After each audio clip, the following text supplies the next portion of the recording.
Big Kyle. Hello. This will be episode, I believe, 48. Okay. 48 or 49? 48. Dude, thank you for coming on to Easy Talk. I appreciate this. Thank you for inviting me. This is new for me. This is my first podcast or interview of anything. So, fun. Before we were recording, you were telling me that you are like this introvert with an extrovert exterior, and I find that like refreshing because I can resonate with that, which is funny because I have a podcast. But outside of this, and any one of my friends can attest, I love just keeping my peace, being with the people that are like in my inner circle, and just kind of like being low key, right? Like outside of the stuff that people see, I want everything else to kind of be a little bit private. But the reason I bring that up very first is I would not have said that about you. You know, I like me being me. I really take it to heart that I share my life with my family. And that's me. And I don't mind meeting new people, but when you start meeting new people, your time starts getting taken away from you. And I work 50 hours plus a week. Sometimes my wife, she works quite a bit. I want time for my family, you know. And I like to be able to do what I want to do. Like we talked before the show, I don't like to drink anymore. So I don't like to go out because it's not that entertaining for me to go out and drink and sit at a bar. I like being at home. You know, I like spending time with my close people because sometimes the new people in your life, they want more. They want you, hey, we're going to go do this. We're going to do this. I was like, you're taken away from my family time, you know, and I really just like being home. But I'm not going to just ignore you when you come up to me. You know what I mean? I was like, Hi, Kyle. Kyle who? Who's Kyle? I've never heard Kyle before in my life. You know, I'm not just going to sit in a chair at a party and people, you know, are come by, hey, how you doing? Oh, I'm just going to sit in this chair. No, I'm going to engage. But to get me to that party, that's going to be the task. That's the task at hand. It's not me having a good time or engaging with people. It's the getting me there. Yeah, it's ironic that you say that because, I mean, the way I met you was when I was training at St. Charles of May all those years ago. You were teaching, I believe you were coaching a jiu-jitsu class. Yeah. You were a purple belt at the time, so big shout out. Congratulations on the black belt. Thank you very much. That's amazing, brother. Yeah, it was a long road, and you get to your purple, you get to brown, you're like, oh, you're almost there. And then you're like, is it ever going to happen? And they all suckered me, too. They all suckered me. I did not know I was getting my black belt. And they made fun of me about it, too. I knew something was going on. We were having a blue belt test, and we always stripe people. People who are coming up, and you want to not only recognize the blue belts and their test and their accomplishment, but you want to acknowledge other people in the room who are going to tournaments, getting better by sparring, coming to class. And so they're striping people, and I'm standing there, we're laughing, and I'm up the head of the line. I'm 4-stripe purple, 4-stripe brown, and then it's Sampo, and Carlitos is next to me. And Sampo said something funny, and I looked, and my wife and my son are there. And I'm like,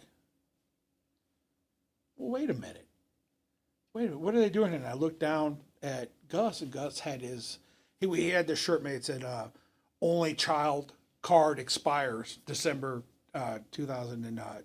I was like, we were going to do that picture on Facebook.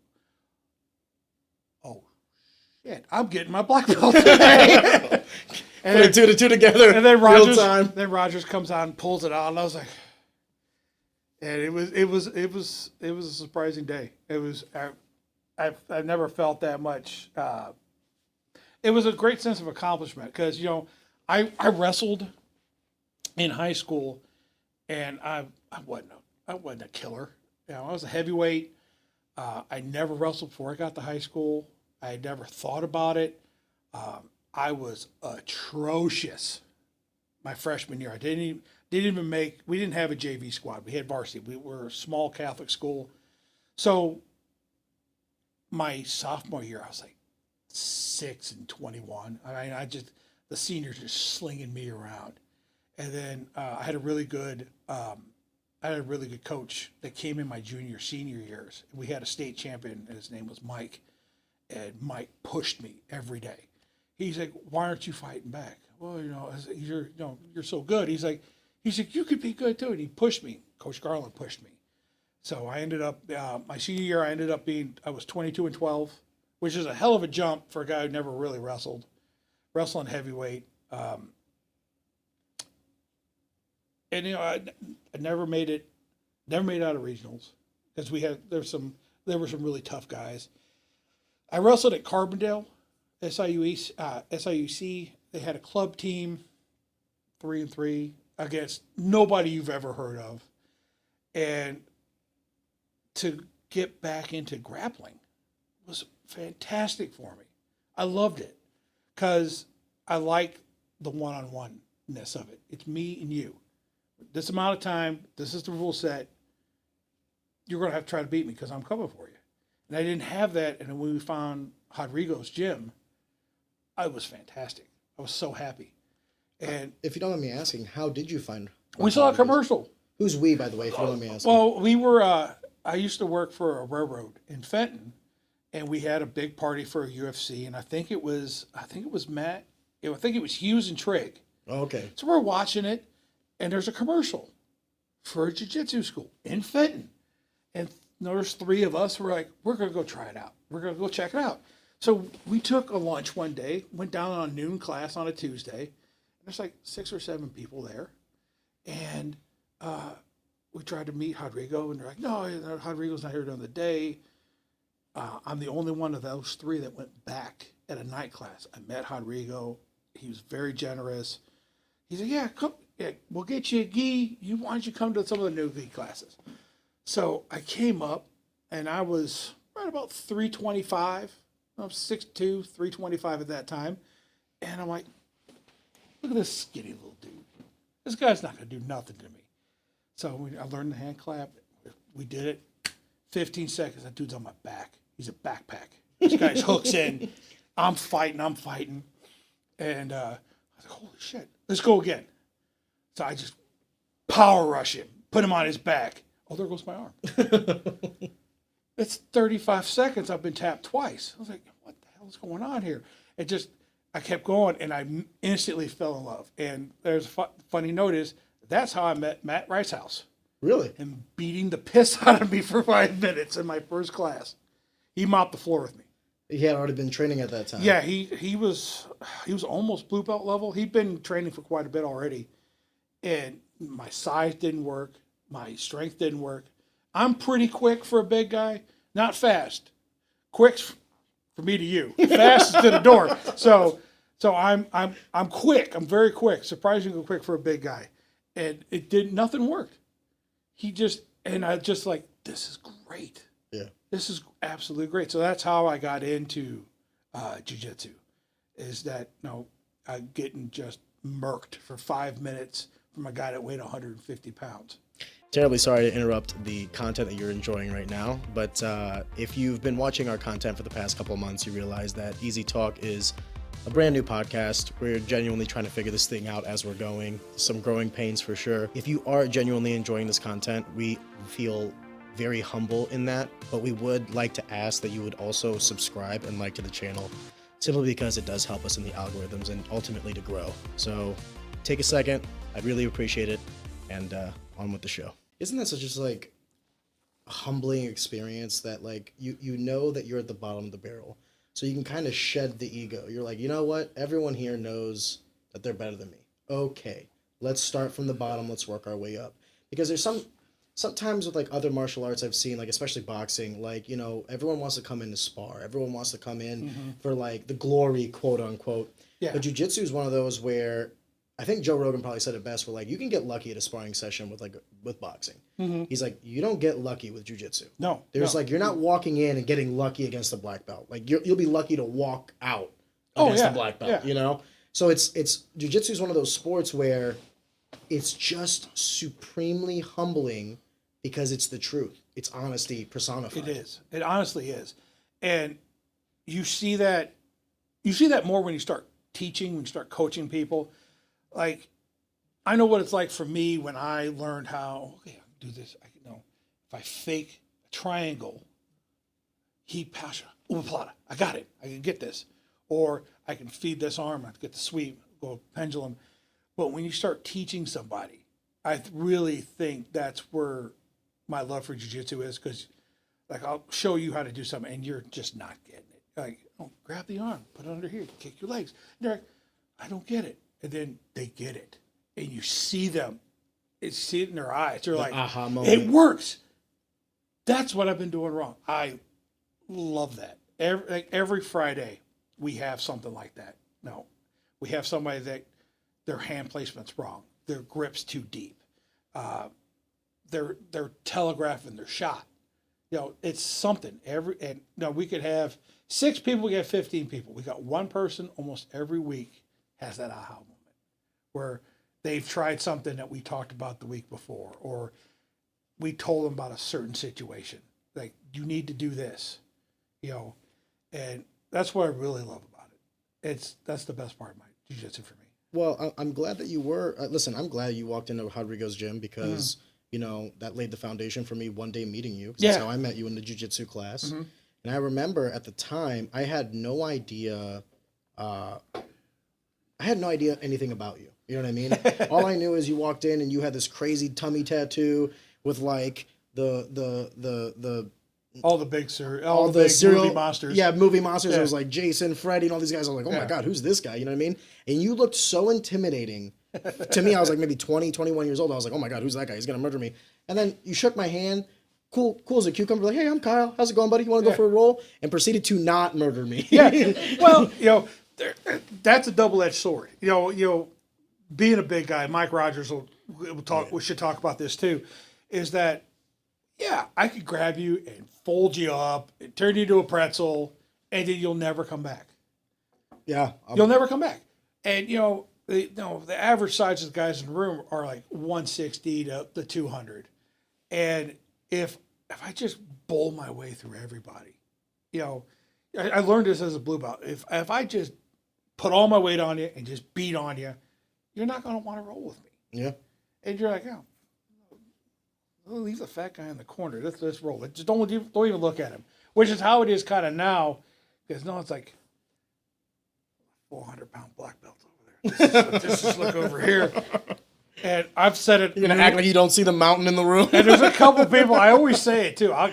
So in the St. Charles room now, we got a big red mat. It's got the St. Charles MMA logo right in the middle. And I park my big ass right in the middle of that circle. And the water's fine, boys. Just fucking put my hand up.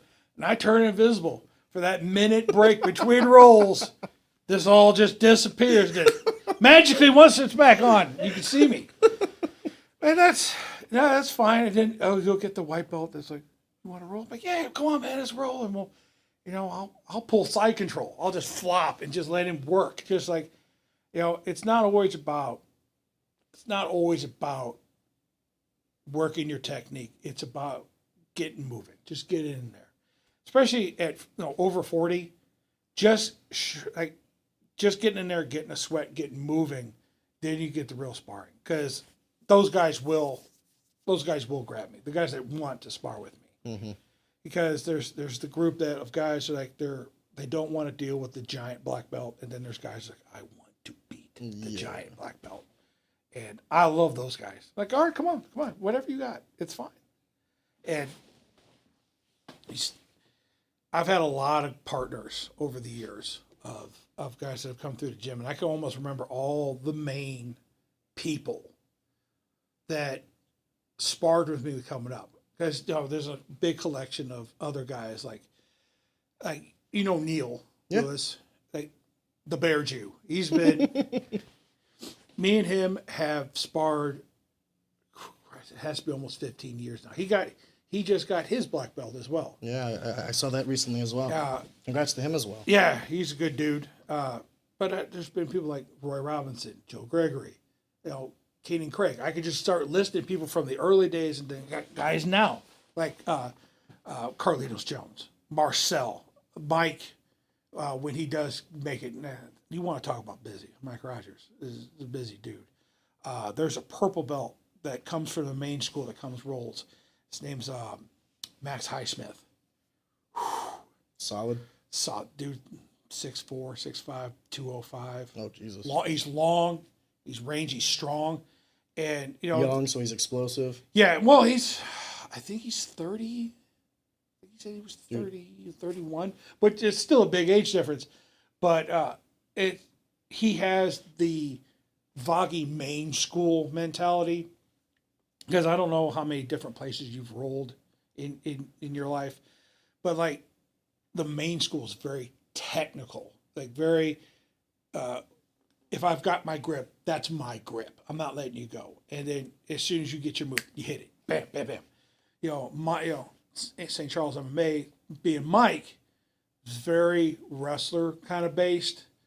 Same fundamentals, but it's pressure. It's pressure, grind you. You wait to make a mistake. I'm going to make you make your mistake. Yeah. And everybody at St. Charles is like that.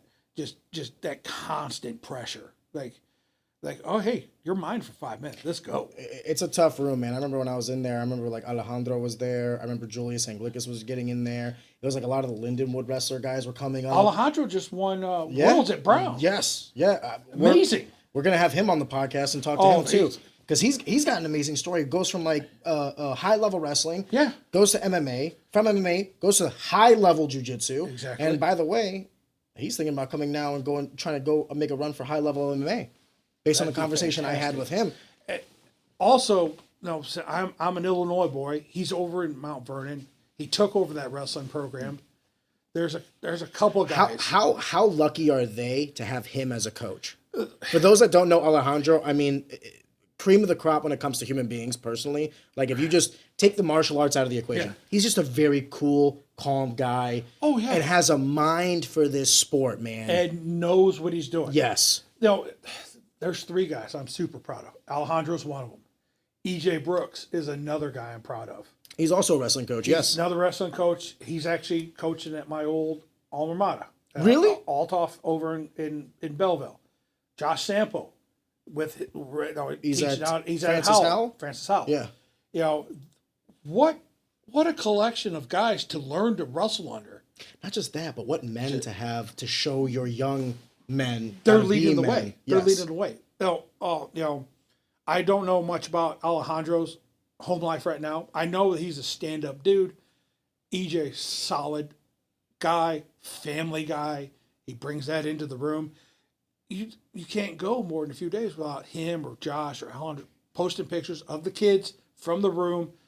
This guy's getting signed here. This kid's going to school here. You can't ask for a better mentor than those guys. On and off the mat. Exactly. And I think that's important. Because when I look back at my wrestling coaches, it wasn't always just about the sport. It was how I saw them walk the earth. Like, I embodied a lot of what I think a man is based on my coaches. Yeah. Shu and Ford. And they were always stoic. They were always honest. They were always just strong, capable men. They weren't the loudest in the room. No. They weren't any of these things. They were never brash or arrogant or any of these things. Calm, stoic, and it always seemed like whatever choices they made were just so logical and the right thing at the right time, even if I didn't understand it at the time.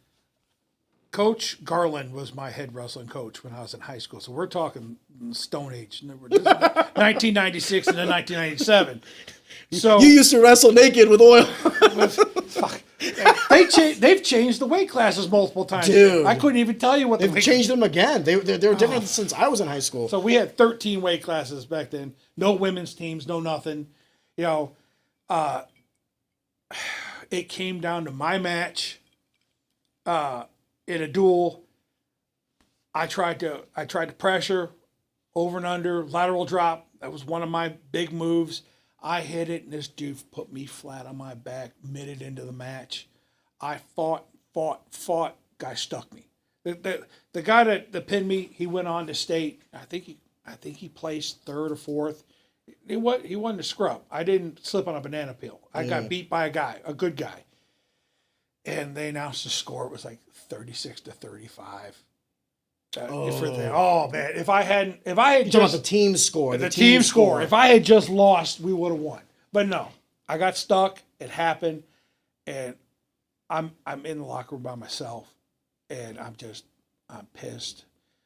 Coach Carlin's just chewing everybody's ass, because we had a couple good studs on the team. We had a 5 state qualifiers on my team for Class A. He's just like, you didn't do enough. You didn't do enough. That's not the wrestling I've taught you. That's not the wrestling you're capable of. Wait till we talk tomorrow, 3:30 on the mats. I'll see you there. And he just walked out to the bus. So the next day, I felt it all day at school. My fault. We lost. Because of me, I should have done better. And we came up, Coach Garland grabbed me, pulled me to the side. He's like, yesterday was not your fault. You lost, yes. But you should never have been put in that position. You have 12 other guys that should have helped you with that score, and they didn't. That yesterday was not your fault, and what happens today is not your fault. And we get in there, and he's like, all right, guys, 10 sets of 10 burpees. That's how we're starting, and that's how we're ending today, too. And he put us through a ringer that day just to do it. She's probably heard me say this. A lot of guys at the gym will do exercises. I will never do another burpee as long as I live. And I'll tell you why. Horrid nightmares. Oh my God. Beginning of the season, it was 5 sets of 10. At the end of practice, no big deal.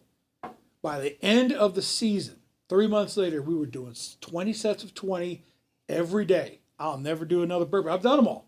I've done my lifetime's worth of burpees in that room. I don't need to do them anymore. Guy's like, no, I know how to do them. Don't worry. You want me to do something else? I'll do it, but no more burpees for me, sir. No, thank you. I'm full up. No, none. Well, the whole premise of this conversation, and it's coincidental that you brought up a quote that a coach taught you or said to you 20-something years ago, because the reason I asked for you to be on this podcast was actually it stemmed from a conversation we had after that very first roll. Because we rolled and I got to know you and I was like, oh, this guy's a cool guy. Like, I'm going to say hi to him, you know what I mean? And you were a little bit older than me, like maybe I think you're maybe like 10 years older than me, something like that. Yeah. Roughly around there. So I was just kind of like, I was a young man asking an older man just like, hey, want to impart some wisdom to me, you know what I mean? And that's when you actually, the conversation steered from jiu-jitsu to like what you do for work. And then when you told me that you were, I believe at the time, you told me that you worked at a mortician, or you essentially... At that time, I still work at the same funeral home, but at that time, I was working as what we refer to as a transfer care team member. I was working full-time during the day, and what I did was I helped out the embalmers with dressing and casketing, placements. I also helped do removals. I would go to homes, nursing homes, hospitals, and take the deceased into our care, bring them back to the funeral home before the arrangements. And we started talking about that because I know your mom had passed, and I wanted to talk to you. I always reach out to people that have had a death in their family, and it was still a few years before we met. Your mom had been gone, but it's still good to reach out to people and talk to them about it. Kyle, it was the conversation I needed at the time, because I think I told you this. There was still a lot of the grief had subsided, right? It's like, hey, she passed, she fought, she did what she could do, right? But there was still the anger there. I mean, I'd be lying to you if I told you even now at 31, there's not like this thin veneer of anger. You know what I mean? Yeah. Oh, I don't think that'll ever escape me. However, there was anger at, the hospital. There was anger at the insurance companies. There was anger at the doctors and the nurses. There was anger at her employers. There was anger at everybody. There was anger at me. Like, I should have done more to help her when she was alive. You know what I mean? Oh, I get it. And then there was a conversation I had with you where I was basically saying, like, it just seemed like no one fucking cared. Like, everyone was just kind of going through. And I don't blame the doctors. I don't blame the nurses. Think about that occupation. Think about what they have to see day in and day out. Forgive me if I didn't feel special to them. You know what I mean? Yeah. But at the time, 18-year-old Arion was angry about that. Hey, my mom is dying, right? But it was a conversation that you had with me where you were just basically, you didn't even like specify me in the conversation or the story. All you did was tell me about your job and the reverence that you had for it and the respect that you had for the families and the deceased. And when you were telling me this story, all I could think about is like, oh, there are people who care. Mm-hmm. Like, it's a job. Yeah, it's a job. And it kind of brought me back down to earth, right? And I understand that, like, on face value, this might seem like a, come on, Aaron, this is like a Tuesday afternoon conversation. But I texted you and I said, hey, do you mind if we continue the conversation that we had 9 years ago that I still haven't forgot when I was at St. Charles and May? I was a young guy. You know what I mean? So first, thank you for being on to talk about what you do for work. You know what I mean? Thank you for the transparency. Not a lot of people do it, right? So thank you. But do you mind if I just go through a series of questions that I've always wanted to ask you about your line of work? Because a lot of people don't talk to an embalmer or a funeral director until you need us. Need one. You know, and when you need someone like this, you need somebody that can give you the answers and steer you. That's why they call us funeral directors. We're directing you down the path. And, you know, so I'm here to do that type of job right now. Ask your questions. You can ask me almost anything. Yeah, I want to start with like chronological, if you don't mind. Sure. First and foremost, I don't even know how one begins to go into this line of work. You know what I mean? Like, you were telling me that it was actually like a series of circumstances. Like Mike Rogers helped you and your wife find your home, and then your neighbor was the one who helped you find this job or this line of work. Forgive me. So the house we lived in is actually 2 blocks away from the original St. Charles MMA. It was in a neighborhood. It was a brick building. And Rodrigo told me about Mike because I was living in Maryland Heights at the time. And Rodrigo knew that I was working a really weird shift at work. I was working a 6 p.m. to 2 a.m. shift. Oh, wow. At the railroad. And it was, so he told me about Mike. Hey, Mike's got this gym. It's in St. Charles, close to you. He's got more classes. So you know, in the morning, you could hit more classes there. You can still come out here. I'm like, that'd be perfect. So I met Mike and we talked. And, you know, he's a very welcoming person. And we were talking, and he's like, "Oh, you guys, you can come out here anytime you want, And we started talking about housing and stuff. That me and my wife were looking for a house. He's like, "Oh, no, there's a house 2 blocks away." Me and when Mike bought the property, he was going to buy the house, and him and another guy, Hal Goodman, they were going to live in that house because Hal had just come back from traveling, and they were going to live there and then teach at the gym. But Mike decided he was just going to live above the gym. And so we went and saw the house. It was perfect. Like, this is exactly what we were looking for. So we bought the house. I get laid off in 2009. You know, Daimler Chrysler shut down. That was our big industry. We put parts in the plant. So you're talking about 09, for those that don't know, in the height of the recession in 08. So it collapsed. I couldn't get a job anywhere, railroad based. You know, they were having 3-day hiring sessions. Hundreds of people were showing up, and they were looking for 4 spots. Jesus and they weren't Christ. even in St. Louis. Like, once they got hired, you're going to Montana or you're going to South Dakota because where they need people. So I was bouncing. I was just doing little piddly jobs just to make money. To survive. Just survive. And it was funny. Matt Marsden told me that a coworker of his, this is so roundabout, Matt Marsden, professional cut man extraordinaire, knew a lady that worked at Mid-America Transplant where they do organ donation. She was married to my neighbor. Like, they're my neighbors. She's like, they're looking for a guy at the funeral home. I was like, doing what?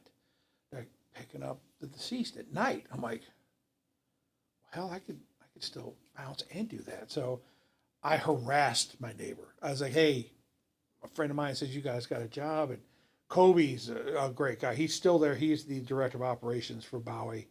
And he's like, well, are you interested? I'm like, yes, please. So they brought me in, and they told me what the job was. And pretty much what it was is that I would work from 4 p.m. to 7:30 in the morning. I'd be on call at home. And whenever a death call would come in, if I was on call, they'd notify me, this is where they are, this is who it is, this is where they're at. It's a hospital or nursing home, but if it's a home, you need to call your house call person because you always have to have 2 people because you never know what you're going to walk into. Very sometimes. fair. And I worked I started in August. Forgive me, the additional personnel, was that just a rule based on house calls? Meaning if you were going to a hospital or a nursing home, this would not necessarily be the case? Yeah, because like if you go to a nursing home or They have a staff hospital, there. there's staff there. Usually they're in a hospital bed or a hospice bed, some type of, the bed will come up and down. And like sometimes when you go into a house, they're not going to be in the bed. They might have had some type of medical emergency, and almost always they put them on the floor for CPR. So you're going to need another person. You're not going to expect the family to help you pick their loved one off the floor. Though they're grieving, they're already having a hard enough time. Now that being said, I have had people help me. It's almost like a right for some people to, no, it's my father. I will help you. I want to help you. I've had families carry the entire cot out of the house. We've had multiple sons that will help us out. But when I started, I worked, I think it was 10 nights that month, and they already released me, which means I was free to go on my own. I knew the job. I knew what they wanted. I worked, and then... Meaning the first 10 nights you were being, what, shadowed? Shadowed. Yeah. I went on every call. And usually when you start, once you get released, you can go on these calls by yourself. Okay. And you can dictate what happens. Can you walk me through your very first call? What was that like for you, man? Because I'm sure you had an idea of what this job would be like, right? I did. Was it what you thought? My very first, I tell you the truth, it's hard to remember the very first call. I remember the very first deceased I saw. Because you always wonder, can I actually do this? Can I be in the room with the deceased? And they brought me down to the embalmer room where I was going to spend most of my time. And one of the embalmers had an autopsy that they were preparing on the table. And it was a full post, which means they did the thoracic and they also did the head. Can you forgive me? Because I don't, like, I think I understand what you're saying. Sure. When you say they did a full thoracic and the head, you meaning removing the organs? They went in, when they did the autopsy, they went in and took all the organs out and took their what they needed to test, what they wanted to look at. And for whatever autopsy that for was whatever specifically. whatever reason that person needed the autopsy for. And when you embalm someone's head, when they've had an autopsy, the brain's been removed, so there's nothing there. And you need to control the circulation of the head so you can get the embalming fluid to the face. And I walked in, and that's what the embalmer was doing. And so the skull cap was off. The skin was pulled to here. And I walked in, and instead of being like, oh my God, I was utterly fascinated. I'd never seen anything like that. And I have an inquisitive mind. I like seeing things. I knew everything I was looking at. I was like, okay, there's the magnum forum. That's the opening of the base of the skull that connects to your spine. There's the circle of Willis. You see the eye sockets. I was like, my God, I can actually do this. And I'm watching this guy embalm and prepare this man, and just instead of being like, how'd you expect somebody to have a hormone? They look bad. He had a serene look on his face. You mean the actual deceased? The actual deceased had a serene look on his face. He did not look like he had all this trauma. And he was just working his way and preparing this man. And I'm like, I love this. This is great. The fact that you could tolerate it. The first transfer that I can actually remember was actually a decomp. When you say transfer, forgive me. Transfer meaning from the place. I'm using so many words that we use. And forgive me for interrupting, but I just want to make sure that everyone understands when you say certain things. So when I say transfer, it means a removal. We got a call at a home, and when we get there, we find out the gentleman he's been deceased for a week in his house on the floor, and I'm like, I don't know if I could do this because I've never experienced something like this. And we walked in, and I was with my boss at the time, Amy Beth, and she's like, take it slow, it'll be all right, because she's trained a bunch of people, and they've had people where they just refuse to come in the house. Like, I can't do it. I walked in, I was like, I can do this. family's here. We can take care of this. And what happens is this guy lived by himself. So they did a wellness They check. did a wellness check. We hadn't heard from him. And I went in and I did the job.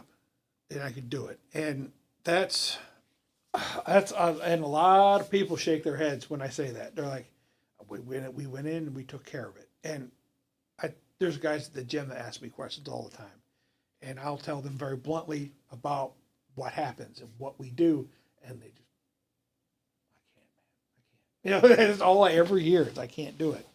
Can I ask you a question? And I hope this doesn't come across as rude, but you've been in this line of work for years now, and you've actually like progressed within this realm. So like the work that you were doing is no longer the work that you are doing, or at the very least, your roles and responsibilities have only expanded, right? Correct. But in the course of time, in the course of doing these, removals and transfers and all this other stuff, do you feel like there is an obligation to have reverence, or does it feel like a job to you, meaning that like, No, I get exactly what you're saying.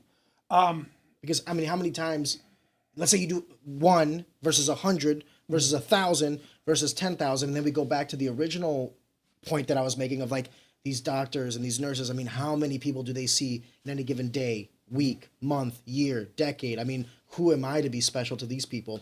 But you also still want that. You want that to at least, even if it's an illusion. I want to feel like you think it's special. Tell you the truth, people in the field that other people who don't work with me are probably going to get mad at me right now. If you're a good funeral director, if you're a good embalmer, like the people I work with, everybody we take care of is special. Because, this is Mrs. So-and-so. No, this is mom. This is dad. This is my sister. These people are going through the worst day of their life. Because that's how it felt to you, didn't it? When your mom passed away, it was the worst day of your life. That's when my mom passed away. My mom had a car accident. And I had no idea what was going on. My parents lived over in Illinois in Shiloh. My dad called me. I can't find your mom. I can't find your mom. All right, Dad, I'm on my way. So I was in St. Charles and I'm driving. I'm on 270 trying to get over to him. And he keeps calling. He's more and more worried, more and more worried. And then finally he calls me and he says, son, the cops are here. And they tell me your mom's gone. And I was about 20 minutes away from him. How old were you? Oh, God. So this is 2009. So I was 30. Okay. I was 30. I'm sorry, by the way. Thank you. I appreciate that. I actually saw, she had her accident on the same road I was using to get to their apartment. So I could see all the lights, but I didn't put two together. So when I got to my dad, he's just falling down. And the cops were just like, well, this is what happened. This is where she's going to go. Here's my card. If you want to talk to somebody. And the funeral home director at the time. No, just the cops at the time. Forgive me, the cops. So when we met, my dad actually went to high school with the funeral director we met. It was the Koehly Mortuaries in Fairview. And he was very nice. He was very nice to us. But I remember him, talking about the very delicate situation. My mom, God love her, was about your height, and she was about 285 pounds. Just a bruiser of a woman. And Mr. Koehly had to delicately tell us that we needed an enhanced width casket for my mom. And my brother started immediately laughing at the word enhanced because, and he told us exactly how we needed to hear it. Like, your mom is just above the standard measurement, and she's not going to look good in this casket. And he took us down to the selection room. And he had an enhanced width casket. It's the Silver Rose by Matthews. I know exactly what it is, especially with work. I've seen that casket hundreds of times in the last 14 years. So I know exactly what it looks like, what it's called. And he showed us the difference. He didn't just tell us about it. He showed us this casket, as you can see, the interior is only this big, but with this one, it's a little bit bigger, so your mom will look, instead of looking like this, she'll look natural. And I'm like, he took the steps to tell us these things. And so I remember that whenever I meet a family, whenever I go out and meet a family, I want to look like a professional. I want to sound like a professional. Now, when I walk into the house, I don't, hey, my name's Kyle. Where is she? I don't walk in. It's like I ask to come in the house. I knock on the door. May we come in? Yes.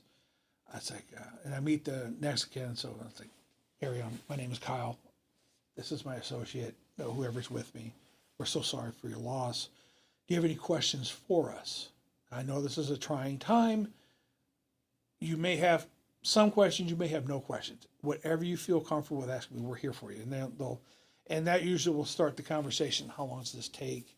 Where's she going? How long until we have an arrangement? And, what do we need to bring? And we have little bookmarks that we carry with us into the transfer. And we'll give you the bookmark. It's got the list of clothing, jewelry, makeup, photographs, insurance. And people look at the list. Why do I need this? Why do I need that? So why do I need to bring you the insurance? We have a company that will process it for you. That way you don't have to worry about it. Like, what type of clothes?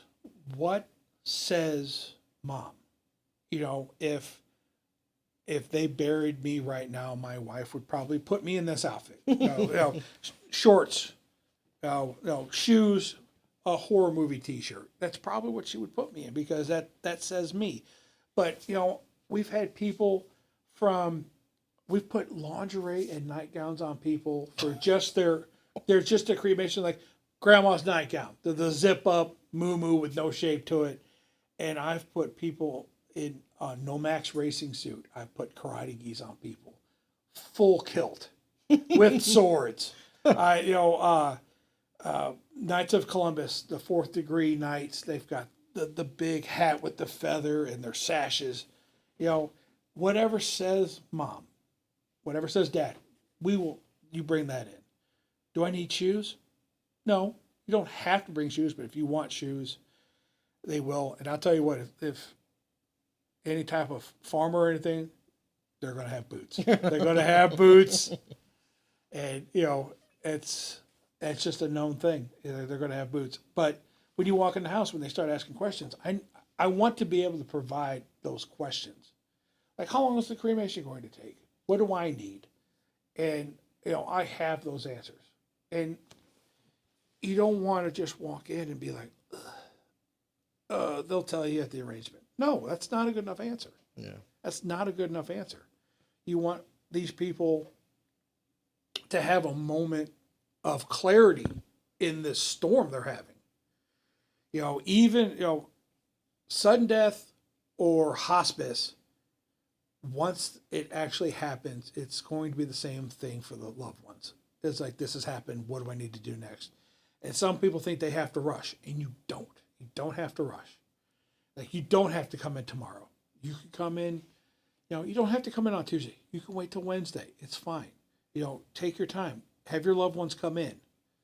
We can discuss everything that you want to discuss then. You don't have to make the decisions now. You've made the one decision. You've picked us. We're going to take your loved one into our care. Let us do the worrying for you. And that's the big thing about work. I want, every time I go into a house, a nursing home, I'm professional. I have a suit. You call me at 3:00 in the morning, I will have my black suit with my name tag and my Bowie B, my tie. My goatee will be hopefully straight. It all depends. I usually will always be shaven. My cheeks will be clean shaven.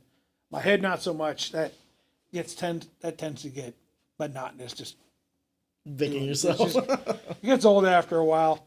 I usually let it grow out, but good old Mike Rogers, your head looks bad. Thank you, Mike. I'll take care of it tonight when I get home. Can I ask? It sounds like you have, the way you speak about this is almost like in like a positive. I don't want to say positive light, actually. it seems like you like what you do. Is that safe to assume? I do like what I do. Because with a lot of other jobs, you don't really get to see the finished product. You know what I mean? Like with when I was railroading, we switched cars and we were done. Or even with bouncing or any other like the small jobs. Like I was a cashier at Schnucks when I was 18. It's you ring stuff and you're done. Yeah. But with this job I am helping people. The kind of way like firefighters and police officers or EMTs must feel. I am actually helping somebody. I'm not arresting criminals or anything like that, but I am helping somebody get through a traumatic part of their life. And if I do my job up to our rigid specifications, it's going to make the death of their loved one easier to take. Do you mind if I ask what this job does for your psyche? And also, if I may extrapolate, definitely don't say names or anything, but coworkers and compare and contrast the way they react to this line of work versus you. Do you think that this job has brightened your perception of life and death or made it a little bit more stark?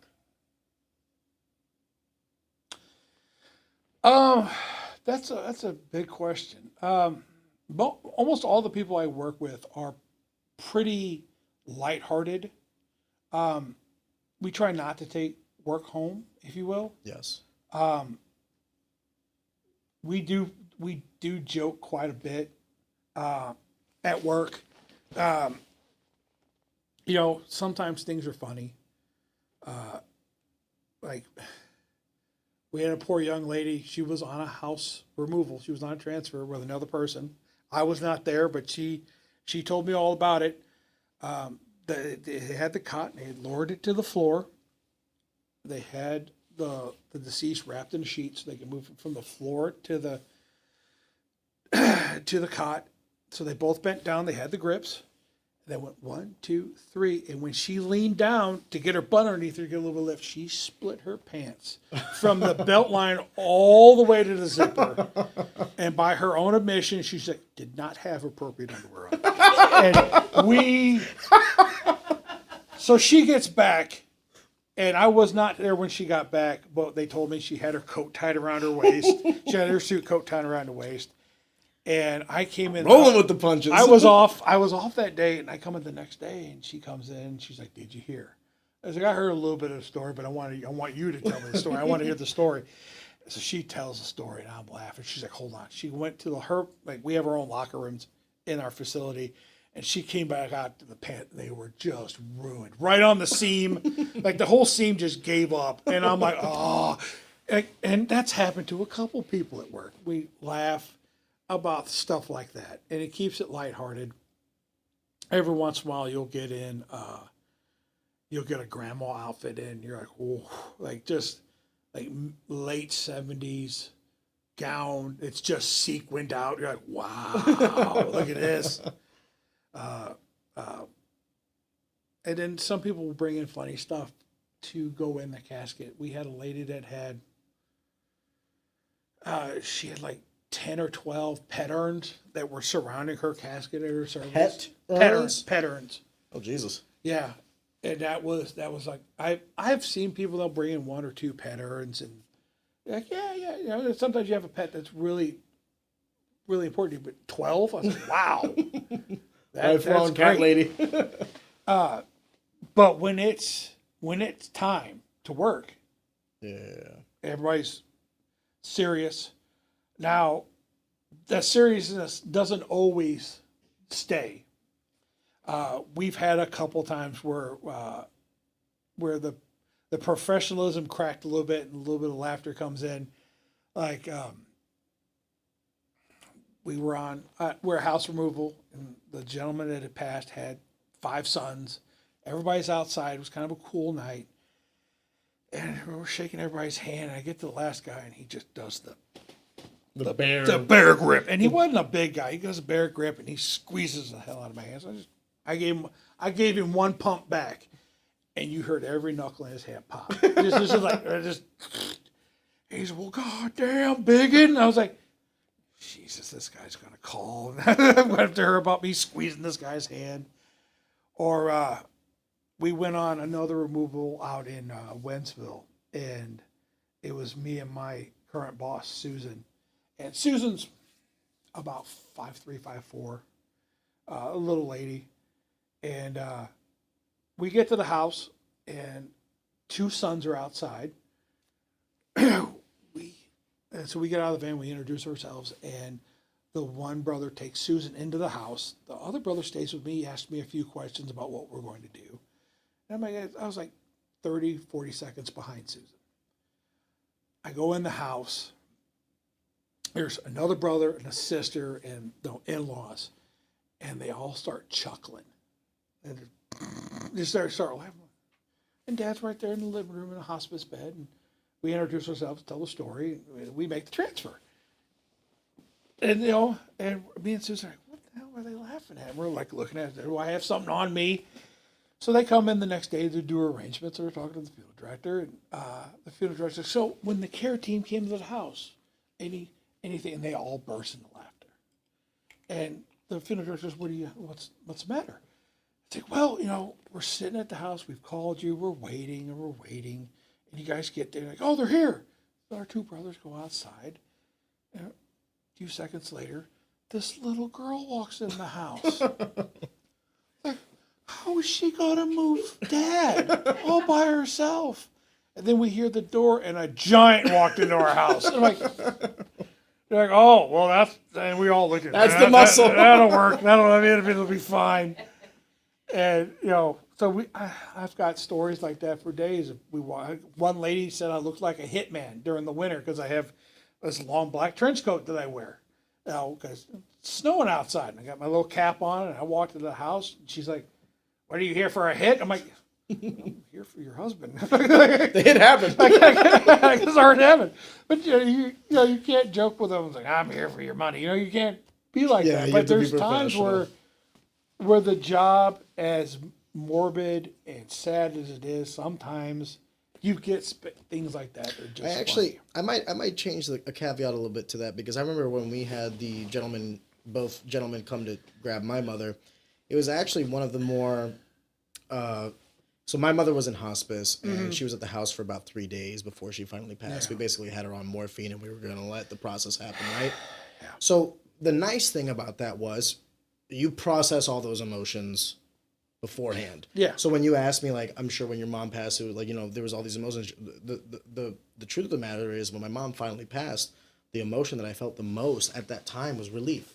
It's over, Mom. Mm-hmm. You don't got to fight anymore. Just right off into the sunset. You know what I mean? Yeah. Now, obviously, afterwards, you feel all the other emotions. But at that specific time, it was actually like a very calming, weird feeling of like, okay, it happened. You know what I mean? Mm-hmm. This thing that we've been dreading for the last decade finally came to pass. It's here.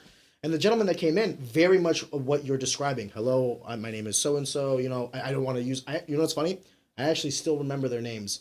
But for the purposes of this, I don't want to use it. Sure. But 2 very likable gentlemen. Also, big guys like yourself. You know what I mean? So I didn't have the question of who's carrying my mom out. I was like, oh, you didn't need 2 of you guys. She's a small girl. Anyway. But I remember, like I was saying, there were so many things that I was angry about, the whole process of how this was happening. But the gentleman that came to actually take my mother after she passed were some of the most, intellectual. They provided all the knowledge that I needed as an 18-year-old, because I had no idea. I didn't know where are you taking her? What are you doing? They actually asked a lot of questions that I wasn't prepared for, like, hey, your mom's a donor. Do you want us to and that was a question I didn't even my dad and my brother had to sit there and say, we didn't even know Mom was a donor. That wasn't even something that we thought about. So So they're like, when you say donor, do you mean she was donating an organ donor? An organ donor. Forgive me. Because there's when I hear that, that's another thing to talk about. When you say she was a donor, that can mean several things. She was either doing body donation or she was doing organ donation, which in and of itself is a completely different thing and is more than just organ. Now, some people think organ, they say, oh, heart, lungs, liver. It's skin, bone. There's eyes. Eyes. Dude, that's the thing, right? So like because my very first, I was 18. So like my brother and my dad didn't ask the question, but I did. I was like, how can my mom donate her organs when she was like, I mean, by the time she passed, like just riddled with like tumors and cancer, you know what I mean? So like I was under the assumption that I was like, is any of this like, I hate saying it this way, but my mind was going to, is any of this salvageable? Like I thought the body was basically, I mean, I don't want to give someone something that might be cancer. This is 18-year-old Ariana. Like what if I give someone a cancerous liver? And then they get cancer. Like, did I kill someone? You know what I mean? So we're asking the questions, but the gentlemen they're like, hey, listen, just so you know, like, yeah, like you're right. Like maybe we can't take certain things, but there is skin, there is eyes. And you know what's funny? And I don't know if I made the right decision or not, but me and my brother looked at each other, and when they said skin and eyes, me and Andy were like, and Andy were like, understandable. My mom, she's been through enough. Just the idea. Listen, we already knew that she was going to have to go through the whole process of embalming and organ removal and all this other stuff. The last thing I wanted to think about was like someone taking my mom's skin and eyes after everything else she had been through. Fun fact, on my will, and I'm a donor, as if, I don't know if it's like a subconscious thing, because there's a part of me that's ashamed that we didn't donate, but on my will, you're not asking my family that question. It's, you can take any part of me that you want that's viable. And I think I did that because, like, now that I'm saying it out loud, Kyle, I think I did that because we did say no in that specific instance, and that was a decade ago, but maybe... Quite possibly. I'm still on the donor list, but in my current colorful condition, they can't take any of my skin. Why not? And I don't think someone's going to be happy waking up with a pirate on their chest. Dude, I think. But if you need some of my skin, you probably won't care that there's a pirate or a RoboCop. You'll probably be like, "Thank you, thanks, guy. Thank you." Yeah. But anyway, sorry to get back to that topic. Sure. It was essentially, it was the one like positive interaction we had. We went to Kuda's funeral home because they were literally right down the street. And I didn't even know anything about funeral homes, right? So I was just like, I guess whoever's closest, you know what I mean? The whole process was just like, I will say this in a weird way, man, it was beautiful. It was peaceful. From the funeral arrangements to the presentation of the body in the open, because we did an open casket wake, and subsequently we did like a thing the day of before we buried her at the church. And everything, when I look back on it, is like beautiful and reverent. Does that make sense? Like I'm glad we did it the way we did. Exactly. We're a very large proponent of you viewing your loved one, even with a direct cremation. And a lot of people think direct cremation is just like you take them, you cremate them, we'll get the ashes back in a week or 2 weeks. Yes, but we do offer an identification. Even with no embalming and just a direct cremation, we give you a chance. We will bathe, we will dress, do their hair. It's also called setting the features. Well, mouth will be closed, the eyes will be closed. Well, they'll look like a natural state, and give you a chance to come in and see them. Because sometimes you get somebody will die at the hospital, or they'll die at home, and somebody's off at college, or somebody's in the military, or God forbid they're traveling, they were on a vacation, and something happens. It helps the grieving process to actually see the deceased. Yeah. We know we've got a couple people that come in and they give talks to us about this, and it's verified that seeing, not just knowing they've passed away, but seeing them deceased helps your grieving process. Closure. It's closure. It starts everything. It helps you get over the hump. And you need that to really help, not say to get over, because that's another thing that I personally believe. You don't ever get over a passing. I agree. Like, I still think of my mom, though, from time to time. I think more about my dad, because my dad wasn't in a very good way health-wise when my mom passed. He had diabetes. It was running rampant. He had congestive heart failure. He had neuropathy to the point where he had problems walking. So he moved in with me, and we got him off of the pain medicine he was taking. He's taking a lot of narcotics. We got a pain pump put in that he could control with a non-narcotic base. He was getting better. Quality of life was His increasing. quality of life was going up. He was living with me. He didn't have to worry that if he fell, how is he going to get up? Or if that he needs something that, you know what I mean? He got to enjoy his grandson for the first 2.5 years of his life, though I did yell at him from time to time to quit feeding my 2-year-old Lay's potato chips, please.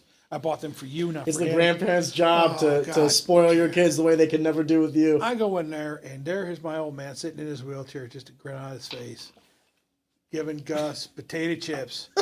Gus is eating half the potato chips, and then he would give the pit bull we had, Tank at the time, he'd give him the rest of it. I'm like, please don't feed my son or my pit bull potato chips. For me, please, Dad, I love you, but fucking stop. But I think about him a lot more because I had a lot more time. Because I grew up with both my folks in the home, but when I moved out, you have that separation. And then when he moved back in with me, I had more time to talk about things, more adult things, like his relationship with my mom and the relationship he has with my brothers, and life in general. And he was enjoyable to have around. Also because he used to say off the wall shit all the time. It was just hysterical. Like we were watching the Mizzou game. He was in his room. I'm in the living room, hanging out with my wife. Gus is running around the floor. And all I hear in the room is, "Oh, who the fuck gave you a scholarship?" And I'm just like, the world's best critic. And he would say stuff like all the time, and it was just fun to have him around. So I think about him a lot. Especially when we have people that come through that are Cardinals fans, because when my dad passed away, we had services at Bowie where I work. I helped take him out of the house. I loaded him into the van. I didn't embalm him. I was thinking about it because what else? What I could do everything for him, and I couldn't bring myself to do it. Like I couldn't do that part of the job for him. But I came in, I dressed him, I got him ready, I made sure his beard looked good. I shaved. My dad had the same haircut I have. He's bald, real bald on top, and then had the hair on the sides. I made sure the last couple of years I would cut them Homer Simpson wisps off top of his head, and I put his little hat on. I can tell you what he's wearing right now. He's got his he's got these black PJ pants that had Santa skull and crossbones on them. He has a pair of Sharknado boxer shorts on. He had his Blues long sleeve shirt, and he had his Cardinals jersey, open Cardinals jersey on top of that. And when the differences between his service and my mom's service, I personalized my dad's service. Instead of having a casket spray, I put his Notre Dame stadium blanket over the casket that he would pull every time the Irish played. He'd be sitting in a big recliner room. He'd have that blanket all over his head. I had some of his railroad memorabilia stuff in the room, pictures from when he coached football, when he was working, pictures of us, me in the 80s with a mullet while we were at Disneyland, just awful pictures. I put these pictures up in honoring of him. And then we had, Game 6 of the World Series where the Cardinals won. I think it was Game 6 where David Freese hit and kept us in the World Series. I'm surprised he didn't do a wheelie in his chair when they won. And so we had that playing instead of, sometimes they have picture montages or music playing. We had that on 2 TVs playing because that's how Dad would have wanted it. That's what he wanted to do. So one of the topics that I wanted to discuss was your line of work is constantly staring in the face of death, right? But I also think in a very weird way that mortality is beautiful and that this constant flirting with the end only amplifies the days that you have living on this earth. I was wondering if this line of work had changed you, in the sense, made you appreciate the little things more, because you're constantly being faced with the end of it all. The end of mom, the end of dad, the end of, you know what I mean? Then you come home and you got your kids and you have your wife, and maybe you don't have the biggest TV. Maybe you don't have the nicest car. Maybe you don't have the shiniest jewelry, but you have what you have. Maybe I'm wrong. Maybe you tell me you're full of shit. But that's also possible. There will be the occasional time at home where I will reflect on myself. Like, I'll sit here and say, I'm 45. I am halfway to my mortality. But then whenever that pops in my head, I always think back to my father, my grandfather. They meat and potatoes, not exercising, not taking care of them. I go to the gym. I on a good week, depending on my schedule, I'll make it to gym 4 times. You know, Tuesday, Thursday sparring. I got my Friday night teach, and then I've got Saturday sparring. I try to make it. I take care of myself. I know I'm a giant bastard anyway, but I don't drink. I try not to overindulge on sweets. I have a tendency to eat more carbohydrates and meats, but I try not to eat the sugar, the saturated fat. Which sometimes it's hard at work. Somebody's like, "Oh, you know, we had a slow morning, so we stopped and got donuts, or we got whatever." Like, bitch. I was like, "God damn it! All right, I'll have 4 of them." You know, you know. And sometimes you get somebody that will bring in the donuts, and I just made a brand new pot of coffee up front. I'm like, oh. And then all of a sudden I've got half a white Long John in my hand. I was like, where's the other half? Oh, it's in my goatee. Like, oh, son of a bitch. But I'll go. That's life. You're gonna it's life. It. But when I think about it, I make sure that I go see my doctor. Like, I just turned 45, which is colonoscopy time. You hit 45, time for that camera up your butt. And instead of being like, oh, I'll put it off, I made the appointment. Because I've seen things like, he didn't feel good for a couple months, and then it's stage 4 colon cancer. You mean you've seen things in at other work, people? At work. You see it at work. And I've had people come in that are my age or a little younger that have had, they had a heart attack. They've had some type of cancer. So I make sure I want to take care of myself. And another thing that work makes me feel is I don't deal with bullshit anymore. Like, I'm not going to say names, but there's been the joke on Facebook about some people, just drama. And that's as far as I'm going to go. You're a better man than I. Because I don't have time for it. Yeah. I'll see Facebook posts, Instagram posts. I've done this, I've done that. Oh, we went out and drank. I'm like, I stayed home. I went to the gym. I hung out with Carlitos. We did a good thing. I had stuff I'm actually going to remember. But do you think that's the maturity that comes with age? Because now you're an older, more established man with children and a wife? Or do you think that's like a lesson you've learned through work? Like, what do you think that attributes to? I don't think it's a lesson I learned through work, but it's a combination of I don't have time for that. Yeah. I don't have time. If I want to have a conversation. Like when you said this, I perked up. I was like, yeah, I'd love to come down, hang out with you for a couple hours and talk about these things. But, people will post all types of shit. Trump, Harris, I don't care. I don't care. Oh, you must have an opinion. I do. I'm not going to share it publicly because I don't want to listen to the rest of you. Because you're taking away from me. Now, if we were in the house and we start having that conversation, that's perfectly fine. But I'm not going to listen to 15 people that I barely ever see or I don't even know.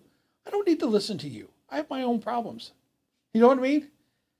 And your problems are minuscule to my house. I've got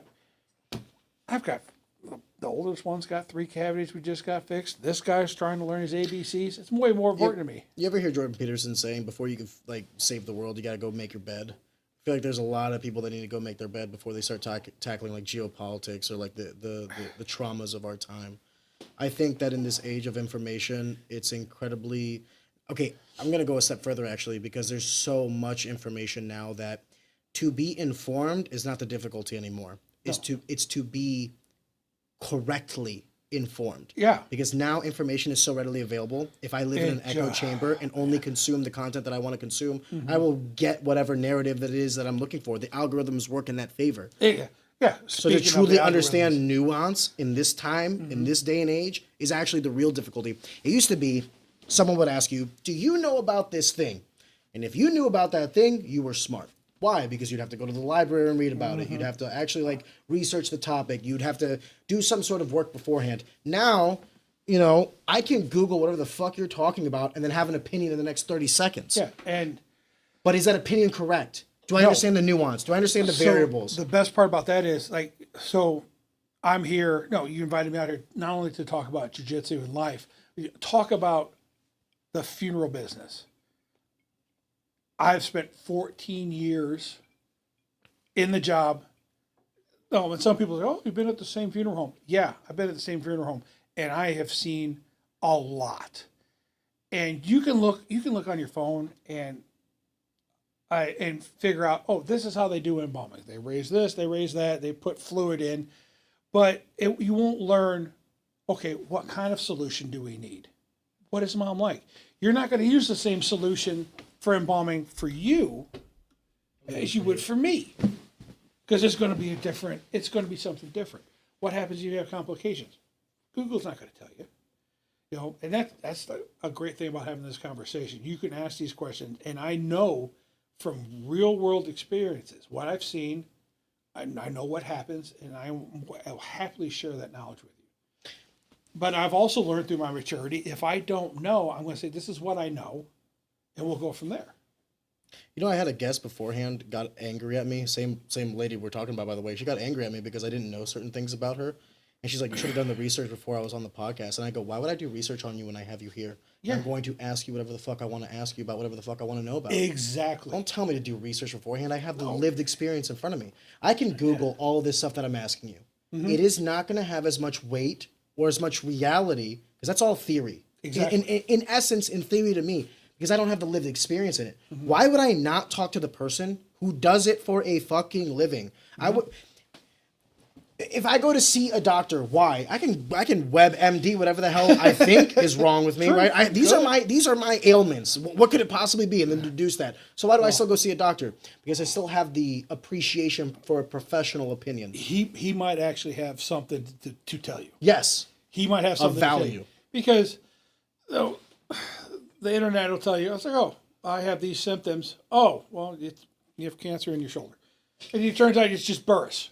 Or it's a different type of sprained it playing tennis or whatever the fuck I was doing. You know, it could be, or the algorithm might be wrong on that particular website, and it wants you to think you have something. Can we talk about that for a second? Because I do believe there's profitability in grifting on both sides. With everything. I'll give you a prime example of something, actually. I would like to hear your opinion on this in real time. Do you know what Andy Frisella recently said about like women in the police force? And I did. Okay. I did. Now I'm not going to get too much into that, but what I do want to kind of hype on is the hypocrisy of everybody in 2024. And what I mean by that is, for the last 3-4 years, the right gets mad at the left for censorship, for silencing voices, for silencing deposing viewpoints and all these other things. But then the second that Israel is questioned to any facet, they want to silence the schools. They want to, stop people from graduating. They want to silence people. They want to use the same tools that the left has been using against the right for the last 3 years against their dissident. I don't want to talk about what Andy said, but the hypocrisy about the verbiage, right? You get on about the hype. I want to be careful how I say this. It's a triggering segment. The subject of that discussion was women in the police force. And he used an extraordinary circumstance, a anecdotal piece of evidence to justify a position. If you were to look at that podcast for the last 2-3 years, it was a constant opposition to that viewpoint, meaning, you know, if you ask a pro-choice person about abortion, they'll give you the extreme circumstances as opposition, right? I'm not for abortion. What about rape? What about incest? What about the life of the mother? And that's duly noted. But I was raised that the exception is not in place of the rule, right? However, when you turn that argument on the face, what did Andy do? Andy took the exception, these two women that emasculated him, and he made it the rule. The reason I bring that up is I'm not trying to harp on Andy Frisella or what he said, but what I am harping on is the thought process that we attack one another for is both our shield and sword. Okay. We get offended and angry when it's used against us, but we are so quick to pick it up when we want to use it against someone else. Cancel culture, bad takes, all these other things. It used to be, Kyle, and perhaps I'm wrong because you're older than me and shed some light. Sure. It used to be that nuance was a part of a conversation and that you articulated your viewpoint instead of trying to get someone emotionally invested. You logically depicted the opposition, the pros and the cons of a particular whatever it is. It used to be that we would argue, not whether or not it's capitalism or socialism, but what type of capitalism is right. We would never argue about, is America racist? We would say, how can we be more progressive? How can we adjust with the growing times? How can we ascend? How can we be better than we were yesterday? And I'm here for that conversation. Really, I am. If the conversation is how can we be better than what we were yesterday, all for it. In a weird way, we have no longer had that, at least in my, in the last 4 years, I don't feel like we've had a discussion about how we can become better. We've had a discussion about how we can be better than the others. And it's such a weird, I've never, we came to America when I was in 1995, so I wasn't even 3 years old, right? I only remember America. I don't really remember Albania or Greece. I only know America. And never in my lifetime in this country have I seen so many people so divided on so many things that don't matter. They don't matter. 80% of the shit we argue about does not matter. And I firmly believe this. I think we have more in common than we have that separates us.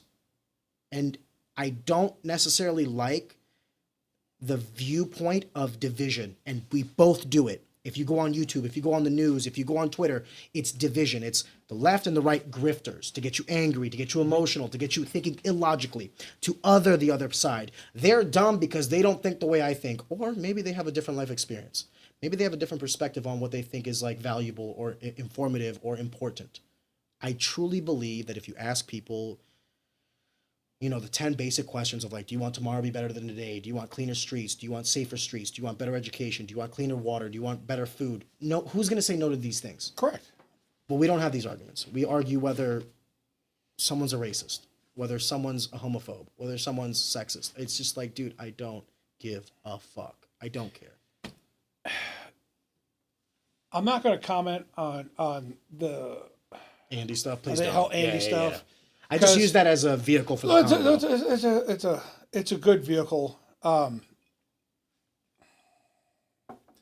It really seems that it's more about headlines. Yes. Talking points. We never get down to the real thing. And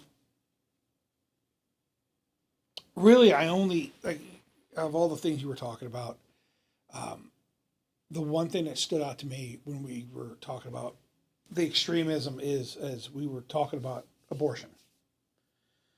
And I've had this discussion.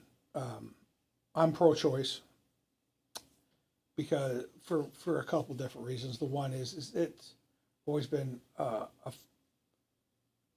woman should be able to decide what's going on with her. I should not be able to tell you what to do.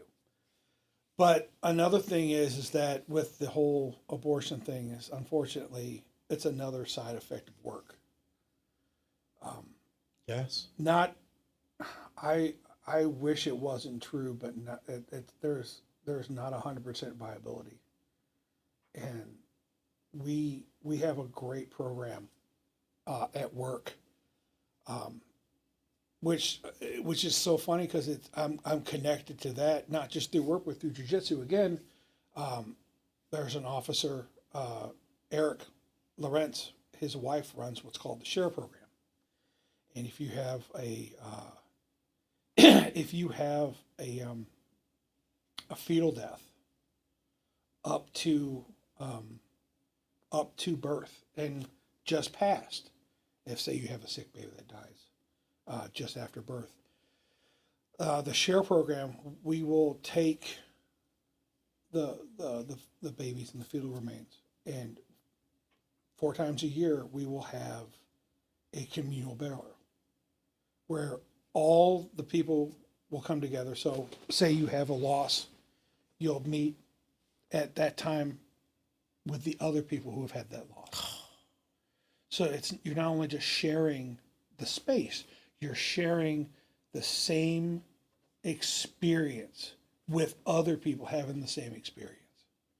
And I think that's what a horrible thing to lose a child, but to be able to share it with these other people is fantastic.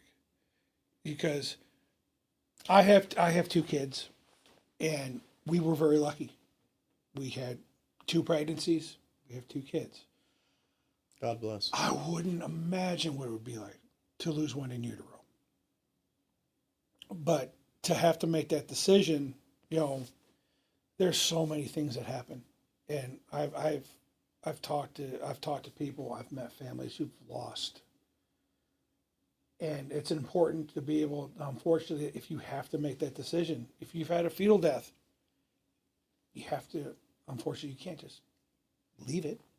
You have to be able to have that procedure, and that's why I believe.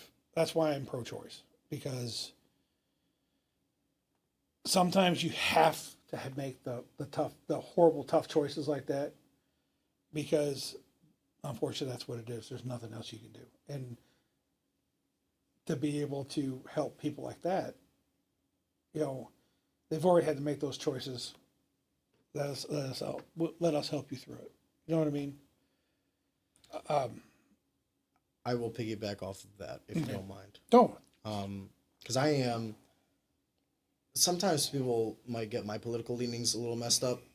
I am, when it comes to finances, incredibly conservative. When it comes to taxation, when it comes to the breadth and scope of the federal government, incredibly conservative. I would have to agree. But I don't believe you can be conservative in that sense and not also take that to its conclusion. Mm-hmm. If I want smaller government, I want smaller government everywhere. And I have 2 thoughts on abortion. I don't know if I've ever voiced these opinions out loud, but I am also pro-choice. I'll tell you why. Mm-hmm. 2 reasons. And the first one is the most poignant. It's not about me having a say over someone else's body. I don't think the government has any place in telling you what to do with your body. So far as to say that is one of the few things that I would put a flag down on and die on that hill. I'm not taking a jab if I don't want to, and I can't tell someone what to do with their body if they don't want to. It works both ways. Yeah, I would have to agree with you on that. Second, I think the issue of abortion has already been solved, and it was solved by Ron Paul. Ron Paul had a very poignant quote, and he said, abortion should not be illegal. It should be unthinkable. Meaning, you don't want to legislate morals. You don't want to legislate the framework of your reality, because then that'll change every 4 years, every 2 years, every 8 years. Mm-hmm. What you want to do is you want to give people freedom. And then your anecdotal evidence dictates that this is a very difficult decision. This is a very difficult time in these people's lives. It's not this willy-nilly thing that young people are doing to escape responsibility. This is a completely different endeavor, a completely different experience, right? And that's the thing that sometimes I feel like when we talk about, when I say that I want less taxes. I know exactly what that means. That means there's less money in the federal coffers. That means Social Security, Medicare, Medicaid, all of these stipulations and all of these standard bearers that we had beforehand may not get the same support that they get ahead of time. And I'm willing to stake my claim on that position. I'm willing to debate somebody. Mm-hmm. But I'm not willing to debate somebody on, I get to tell you what to do with your life. Because I don't want you to tell me what to do with mine. As long as I'm not infringing on your rights and liberties. Correct. Then you don't have the right to infringe on my rights and liberties. And that's what I think is like the best. And maybe I'm wrong, Kyle. Maybe I'm wrong. Well, you don't sound wrong to me sitting over here. Yeah. And I have the right to life, liberty, and the pursuit of happiness. That is all the federal government affords me. Everything else is on me. And all three of those should not affect other people. Like here, we're sitting here, me and you, we're having a discussion about a lot of different topics. Yes. And you're having your whiskey. Doesn't offend me. I know I don't personally drink. That's just my choice. You asked me, which was very nice of you, can I drink in front of you? Yeah, I don't have a problem with you drinking. Please. You're very nice to get me coffee. I don't have to drink because you're drinking. You should be able to live your life and not have it affect other people. That's the key, right? As long as it doesn't affect other people. Let me rephrase that. Your choices. Let me rephrase it. Yeah, your choices. I would like to think that I have had an effect on people. Extrapolate. What do you mean? I would like, if you want to talk about a legacy, when I talk about affecting people, I want, hopefully, the people I come across in my life, professionally, personally, I would love for everyone to say, hey, there goes Kyle. Hey, when Kyle came to the house, fantastic. What a guy. I try to live my life that way. So like professionally, like I said earlier, I want to be able to, I want to know what I'm talking about. I want to be straightforward. I want to be reassuring to you that I'm giving you the most, you're giving me the most precious thing you have, a loved one. And I want you to know that I am going to take this seriously, and you won't have to worry. So when I leave the house at 2:00 in the morning with your loved one, you can go back into your house and get some rest. You don't have to worry that she's going away. I like the fact you lift a burden, brother. I lift a burden, and that's exactly what I'm being. Even at school, at jiu-jitsu, guys come in. It's not always about jiu-jitsu. It's about, hey, I need a new job. I need this. I think my girlfriend's cheating on me. I don't like that other guy that comes to class.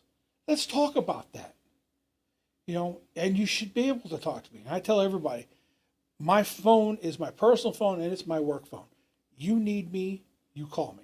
You can contact me through Instagram. You can call me through Facebook. If you need me, you call me. There's a couple of the younger women at work. Some of the funeral directors that don't necessarily work on our side, but there's a couple that work with me too. Like, you've got my number. It's the same number, work or home. If you're out somewhere and you need a ride, you don't feel comfortable, you call me. It doesn't matter what time it is or where you're at. I will come and get you. I want to have a positive effect on everybody.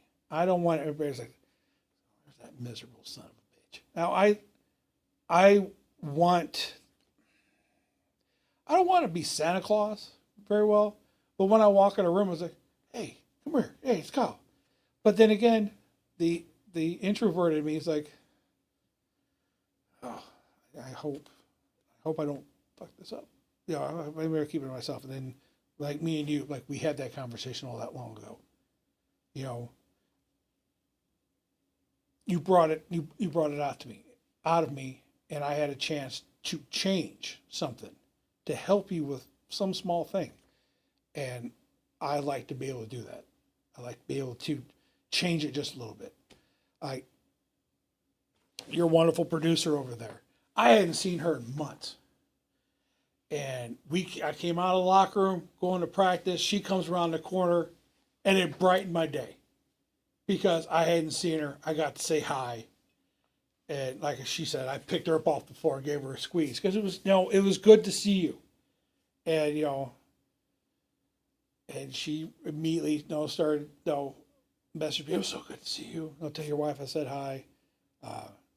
You should tell her to come up to jiu-jitsu. She's like, no, she's got enough wrestling at home with the Chaos Goblins. She's got, she gets enough elbows and stuff dropped on her. She's more than a professional wrestler. She doesn't need any more kicks or anything. But the fact that she was happy to see me, because I haven't seen her in a while, is just, I like having that effect on people. That they're going to have a good memory of me. Was this always the case, Kyle, though? No. That's another reason why I don't drink. I've history. I've not always been a pleasant person. I tell you the truth, I can be damn difficult to be around sometimes. I had to do a lot of changing in myself. I was very hateful. Just didn't. In your youth? Like, oh yeah. It happened after, high school. I went to a Catholic high school, and nothing terrible ever happened. But it was a parochial school. I wasn't a parochial type of person. Hung out a lot of antisocial people. Just a different crowd. Just a belligerent asshole.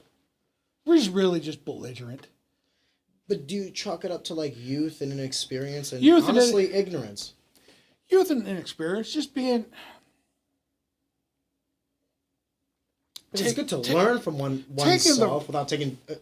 If everybody in their 40s looked back at their 20s and was like, "Oh my God, woe is me," we'd all be fucking racked with our history. See, the best part is that my wife, the love of my life, I have been with that woman for 22 years. God bless. And to be honest with you, a lot of people who know me, especially at the gym, it's not just Kyle. It's Kate and Kyle. It's hey, where's your wife? And people, where's your husband at? It's always, it's almost a package. It's a unit. And it took me a long time to figure out that it was me. I was the issue. Because me and her dated before that. And she would see friends that she hadn't seen for a long time. And she'd get all excited. And I'm internalizing, why doesn't she get excited to see me? Not realizing, well, fuck it, she sees you every day. She hasn't seen this guy in 6 months. They were buddies. He's been gone. What the hell? What do you want her to throw you fucking confetti in the air every time you walk into a room? And I had to realize that, I had a lot of hate against people I didn't need to hate. It's you can think it's hate, or do you think it's jealousy? In that moment, right? She's excited to see them. Why aren't you that excited to see me? Not necessarily hate. No. It was hate? It was hate. Because I've always been a bigger guy, and you always have that self-conscious about you. And it's just... Extrapolate on that, forgive me. What do you mean by that? Bigger guy, what? I've just always been a bigger guy. I've always been heavy set. I've always been always bigger than everybody else. But you're also a tall, I'm strong. Just massive. You're not a fat fuck, my man. Oh, I know that. I know that. But that's not how I saw myself. You know what I mean? Perception is reality.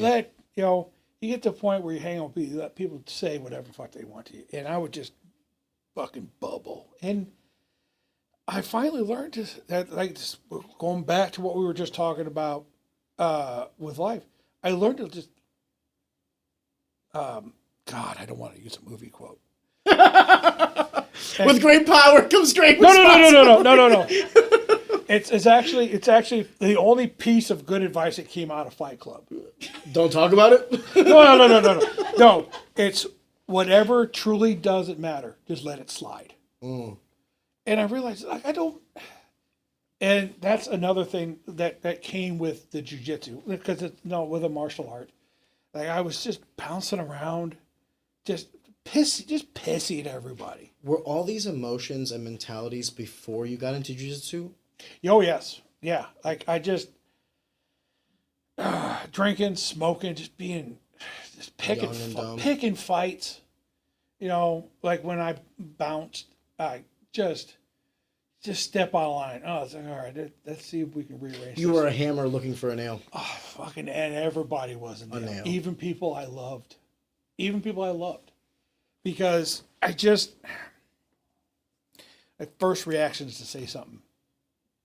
Because it was also, growing up, a fat kid, people always had something to say. I was always very quiet. He would pick on you, and you didn't want to punch the fat kid. You'd have to say something cutting, just something mean, like, to get them hey, off Carl, of why are you you so fat? Hey, Bobby, why doesn't your mom ever come home anymore? Woo! Damn, Kyle. Took it to a 10. I mean, that was the problem. Everything was a 10. Kyle said, I see you, and I raise. So I'm working the door at Wild Country, the country bar you should see on TV, the line dance on TV. This is another example. I didn't need to say shit like this. I'm standing there, and there's a girl. She's heavier set. She's got this fucking leopard print shirt on, leopard print blouse, and kind of went around the neck. And I didn't need to say shit like this. I was like, wow, I haven't seen that much leopard print since the last safari. I don't need to say shit like that, but I would, just to be mean. It's like, I don't feel happy, so I'm gonna spread it around. I was gonna ask that. Do you spread it around? It was like a natural kind of repellent because you were so afraid of people being mean to you. Just repellent. You just jumped the gun. I'll be mean to you so that you're not around me, so you can't be mean to me. So there's a lot of people that I knew in my younger life that I just stopped talking to because I was a miserable bastard. And it took my wife, who was a girlfriend at the time, she's like, I can't be around you. You drink too much. You're an asshole. Oh, she gave you the ultimatum. She's like, no, she didn't even an ultimatum. She's like, get out. I don't want to talk to you. And I spent 2 years on my own, just bouncing from shitty job to shitty job, bad relationship to bad relationship, not doing anything with myself. And I got a job switching rail cars in Centerville. We were putting auto racks. We were putting brand new Dodges on cars, ship them out. And I was starting to get my own money. I actually had a car that I wasn't embarrassed to drive. It was all the same color. Life was shaping up. And it's starting to move up. Things were moving around. When did you decide to stop drinking, if you don't mind me asking? And why? By the way, I respect and admire the decision. I quit drinking probably about the last official drink I had was probably 2000. I'm thinking because I know I had 2 drinks at my wedding in 2012. I really slowed down on the drinking once me and my wife moved in together. Me and my girlfriend moved in together, if you will. It was just another thing that I had to take care of. First, it was the mental. I had to take care of me. I needed to be better. I needed to be a better person. I need to fix what I am. I got a better job. We're making headway. Me and her got more serious. She went to college at Mizzou. There was 1 year of that. She came back. She got a job, adult job, as she called it. A career. She started working her way up. I'm working my way up. I got a job at Missouri Valley Park Railroad. Did Daimler Chrysler. We had the Christmas party for that year, and we went to it's a surf and turf place on Manchester. I think that's fine dining. No, it's literally Edge Wild. I can name like 6 different. It's right off of 270 on Manchester. What was that, Manchester? Yeah, but West County's like where the money and affluence Yeah, are. So I know like 6 different like We got there and bonefish or whatever it's called, fish bone. We did like $3,500 worth of damage. God for the damn! Wow! Just the railroaders. Wow! Oh! I thought it was just you and your wasn't- wife. no, I was like, bro. No, We'll have 15 fillets. Oh God, they were bringing us doubles of everything. So I had like God bless. had like eight Fuck it, man. 8 captains in Coke. Oh, you're talking about 8 drinks. Oh, I thought we were talking about like fine dining. No, it was fine dining, but they were bringing us drinks, and then it was. I barely remember going home, and then we went to a wedding, and I'm sitting at the bar, and hey, we're gonna go down and play pool. I'm like, okay, great.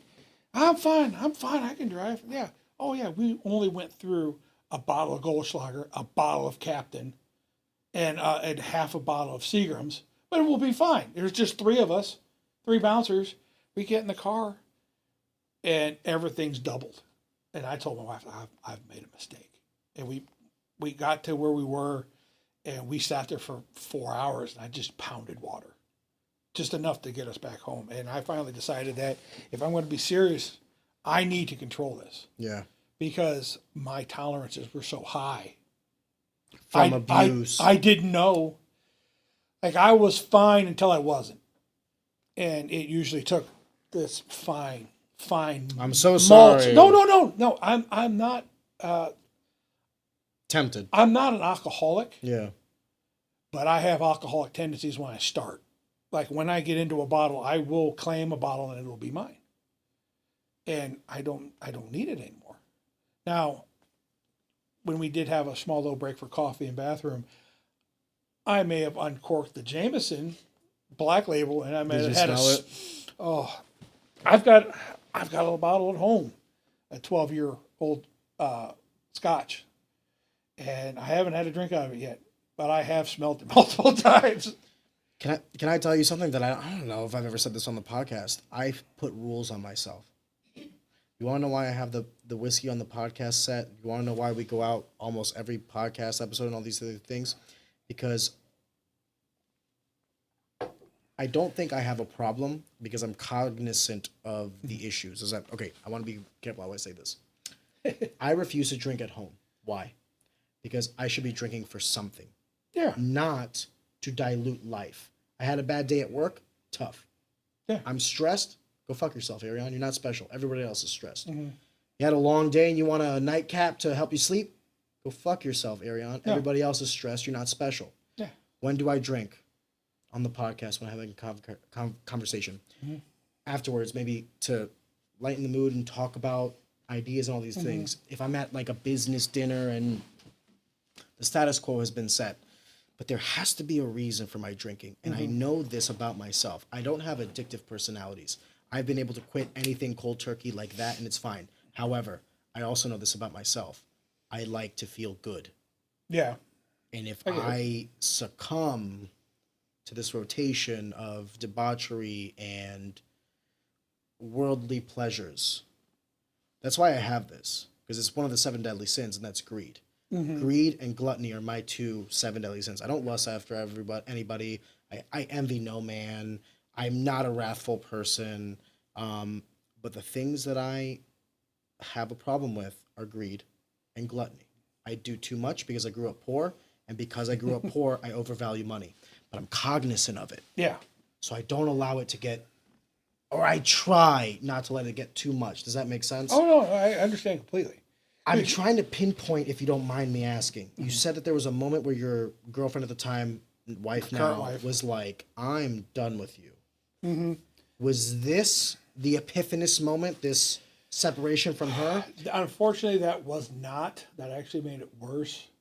It made you spiral even harder afterwards? Oh, it did. Yeah. It did.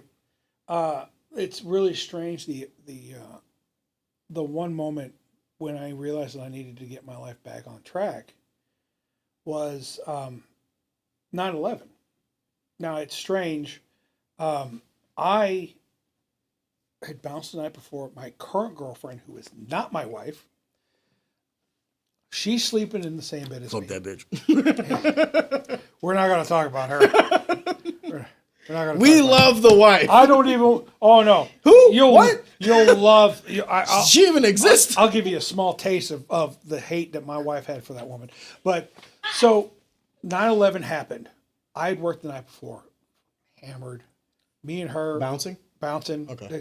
Just drunk off my ass. We passed out in my house. We're sleeping on my parents' house. This is a fucking loser in the basement. Loser of my parents' house. We're passed out in the bed. Kate, my wife, stops at that house on her way to college, on way to Swick. Wakes me up. Did you hear what happened? I said, I have no idea what you're talking about. And we turned it on, and it's on TV, and the one tower is smoking. I was like, holy shit.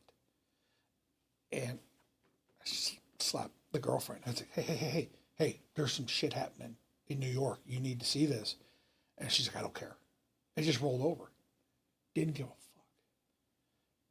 So Kate's sitting there with me, and it's like, God bless that woman. We're to like, see you in bed with another woman and still keep her cool.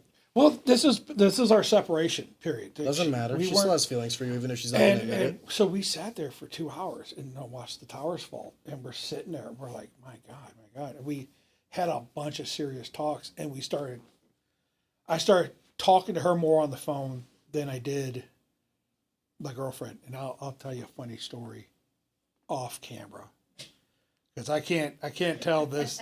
I can't tell other stories. Subscribe to the OnlyFans for that one. So there's a little tidbit to tell you about how much I love Kate and her attitude. I was bouncing. The girlfriend at the time was up there. She's having free drinks off me because I'm working. Kate would come up, see me. We would talk more. We just kept talking, and we realized that we made a mistake. That we worked good together.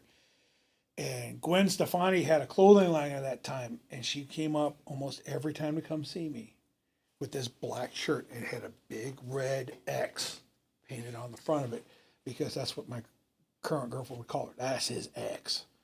And she wanted everybody to know that I was her ex. And she just put it in her face every time she came up there. And it's just, that was one of the turning points of our relationship, of getting back together and making a very successful life together. You know, she saw that I was doing bad. She wanted me to do better than I was.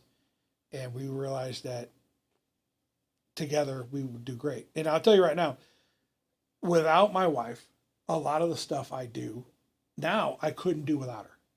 Because I went back to college to get my degree in mortuary science. I couldn't have done it without her helping me. I could never afford to go to school and work and maintain a house by myself. I would have to have downgraded everything. You know, she helps, money management. It's so funny. I haven't seen a paycheck in probably 10 years because I don't handle that side of life. She does. Financial. I'm logistics. We going somewhere? Oh, we're going from here to Indianapolis? Okay, this is where we were going to stop. This is what we need for the trip. I've already packed all your stuff for you. What about the boys? I already bought them fidget sticks and all types of stuff for the truck. We're ready to go. What about their tablets? Got new plugins for the truck. We're good to go. She asked me the other night, where's that square Pyrex pen? No, the square one, not the rectangle. It's underneath the cabinet you're looking in right now. Thank you. That's my part of the job. I'm the fixer. I'm the maintainer. She makes sure we have money to do those things. And I couldn't do it without her. And that's another reason why I don't drink anymore, is to honor that relationship. Because sometimes I get overboard with some things. Sometimes I get a little overboard with some things. So she keeps me balanced. And I honor her with making sure that I can do the best for her. So that's another reason why I don't drink. There was a jeweler of all people who told me that Arion, even diamonds have blemishes, doesn't devalue them. They're still a diamond. And isn't it crazy? Because I can attest to this as well. I've said this on the podcast so many times. I'm so sorry, guys. There has been exponential positive trajectory in my life and finding my wife. And I know it's not coincidental. Yeah. It's causational, right? Definitely. And I think here's what I'm going to say about this topic, because I don't want to harp on this too much, even though it's a good one. But I want to ask you more about you. Okay. Well, that's the funny thing. You have been asking about me. Even though I'm telling stories about my wife and other things, that is me. Like, Mike Rogers would probably tell you the same thing. Hell, I think he might like Kate more than he likes me sometimes, to tell you the truth. But that is me. That's your true partner. That is she.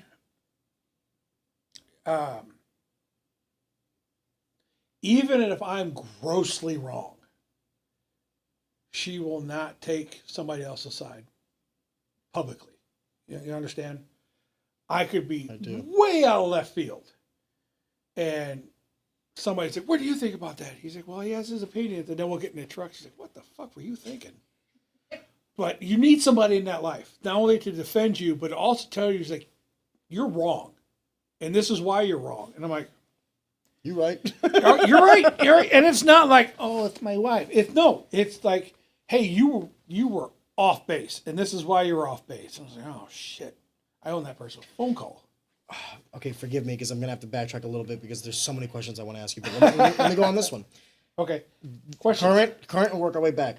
Do you feel like, if you talk to anybody who's in the dating pool right now, young people and old people alike, anyone between the ages of 20 to 45, 50, 55, right? I mean, they'll all tell you murder stories right now about dating, about how awful it is, about how, like, there's so many red flags, about X, Y, and Z. And sometimes I feel like, as a married man, I have the best advice to give, right? Because, like, hey, I did it. Look at me. It's working. But simultaneously, I feel like an athlete who's been retired, because I'm like, hey, I've been out of the game. I might not know all the nuances. The game changes, right? Like, the way dating was 5 years ago is not the way the dating is now. No. But I'm looking at this landscape, and I'm constantly hit with, like, the realization that the reason why, and I can't speak for you, but maybe you'll resonate with this. The reason why me and my wife work is not because it's perfect. It's not because it's always good. I'm sure I'm the hardest person to be with. But she sees something in me that dedicates the effort. And I saw something in her that made me put forth effort. Mm-hmm. And that's what it is. I often say to people, like, if you're looking to someone to make you happy, you're approaching relationships in the wrong way. You need to do whatever you can to make yourself happy, and then find someone to amplify that. Yeah, because very much so. That's not fair to put that responsibility on somebody else. Imagine you're looking for someone else to be your muse, like your life, you're this, you're that. It's like, dude, that's unhealthy. It's super unhealthy. But that's dating in today's age, right? Everyone's chronically unhappy, and they're looking for someone, something to change that. And it's like, you have to find that within first. How can you make somebody else happy if you're unhappy? Maybe I'm wrong. I have been out of the game for a very long time. Holla. So, yeah, good job. Bro. I got put out the pasture quite a while ago. So, but you can't. A lot of stuff is just maybe it's almost all physical. The surface level, like how do you make me feel right now? And you don't care about how you're making that person feel. How selfish. It's just you're looking for selfish stuff. Like, well, we can do this. So this idea I can take, and we can just go and do whatever. It's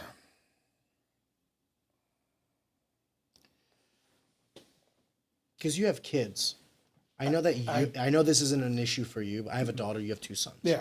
But this is an issue that I look for in the future, where I'm like, when she goes to dating and tries to find partners, I want to make sure that she understands what this is, truly. If you're looking for a good time, have fun, because that's a short time. Yeah. But if you're looking for the long road, it's going to be effort. It's going to be responsibility. But it's the highest payoff of all payoffs. You got to have somebody that's going to have your back. Yes. A true partner. And it's hard to start, sifting through and finding that. But you have to know, you have to have somebody that only, they have, doesn't have to be your goals, they have to have goals. And that person needs to be willing to not tear you down. You need someone that, yeah, okay. You need somebody that will help you continue to raise up. It's good to have a little bit of humility into it. They're only, it's good to have somebody, hey, you're doing good, but then you have somebody that breaks your balls too. They, oh, you could do better. They're like, what the fuck? What did you do? That's awful. But you can't have somebody that's just going to constantly just pick at you. Because I've seen a lot of that where the one spouse can do no wrong and the other spouse can't do anything right. And that's just not going to work. That's a ticking time bomb before that's that not one work. explodes. Or one of them is chronically unhappy. Oh, yeah. And you have to listen to them chronically unhappy. There's nothing I hate worse than talking to somebody else and like, well, don't tell them I said this, but I was like, I don't want to hear it. I don't want to hear it. I don't want to hear it. You take your fucking problems and go. And if you want to talk about a solution, I'm here with you. Yeah, if you want a bitch, go call the 1-900 like number.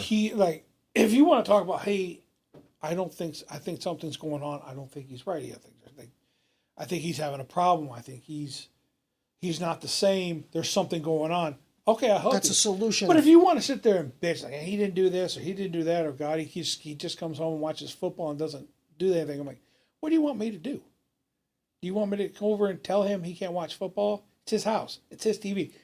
You need to talk to him. No, you're supplementing the therapist that they need free of charge. Yeah.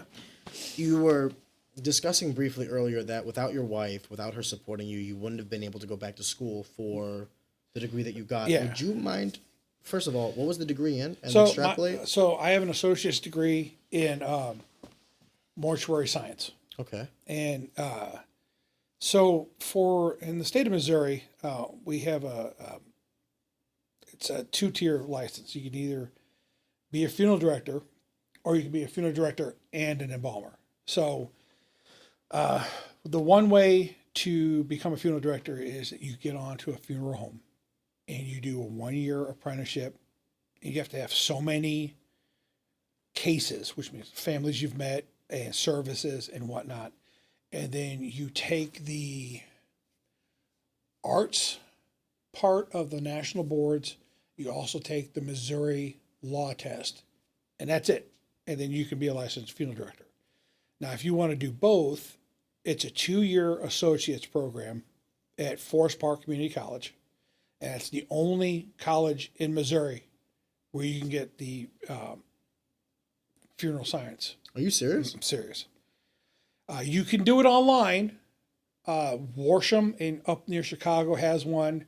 Carbondale has something similar, but they're 4-year programs.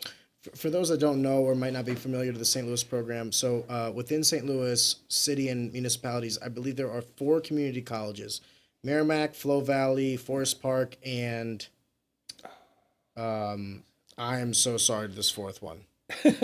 Forgive me. I'm sure you're great.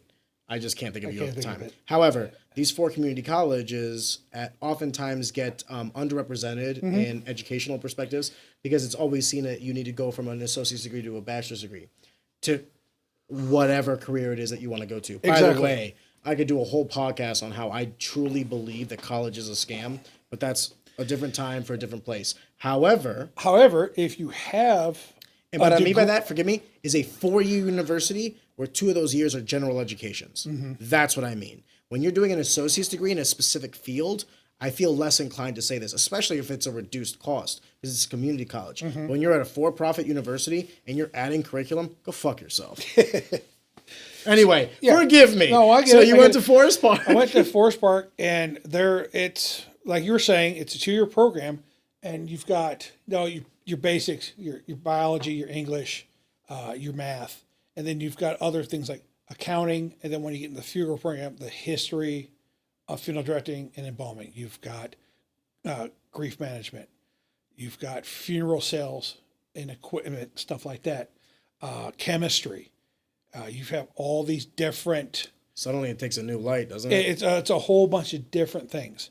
So you graduate to your program, and once you graduate, you can take the national boards, which is there's one for science and there's one for arts. And science would cover the chemistry, the biology, the actual embalming, things of that nature. Before we continue, and forgive me, I should have asked you this earlier. Okay. What is embalming? I think I know, but can you? So embalming is chemically treating a deceased. There's three main things that go into embalming.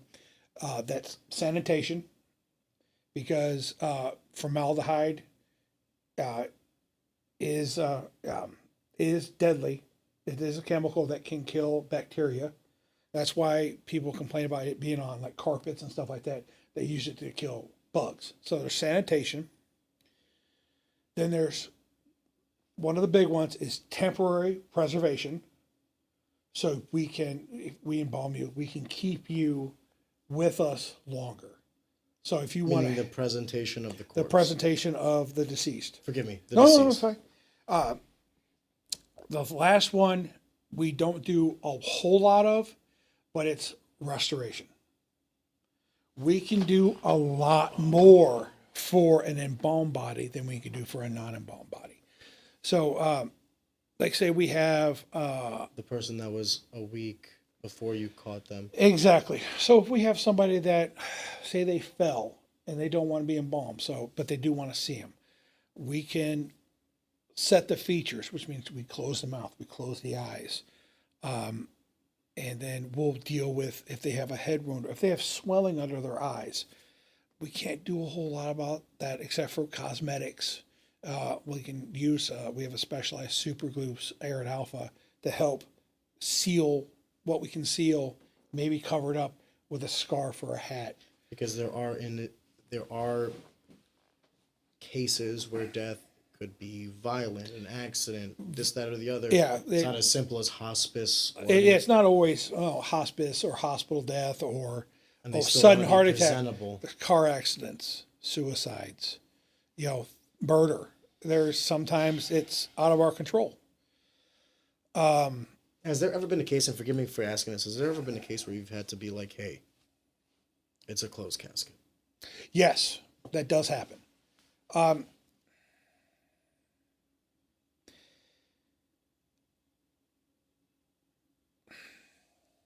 Not to be too gross or crude about it, but a shotgun oh my God. will preclude a closed casket.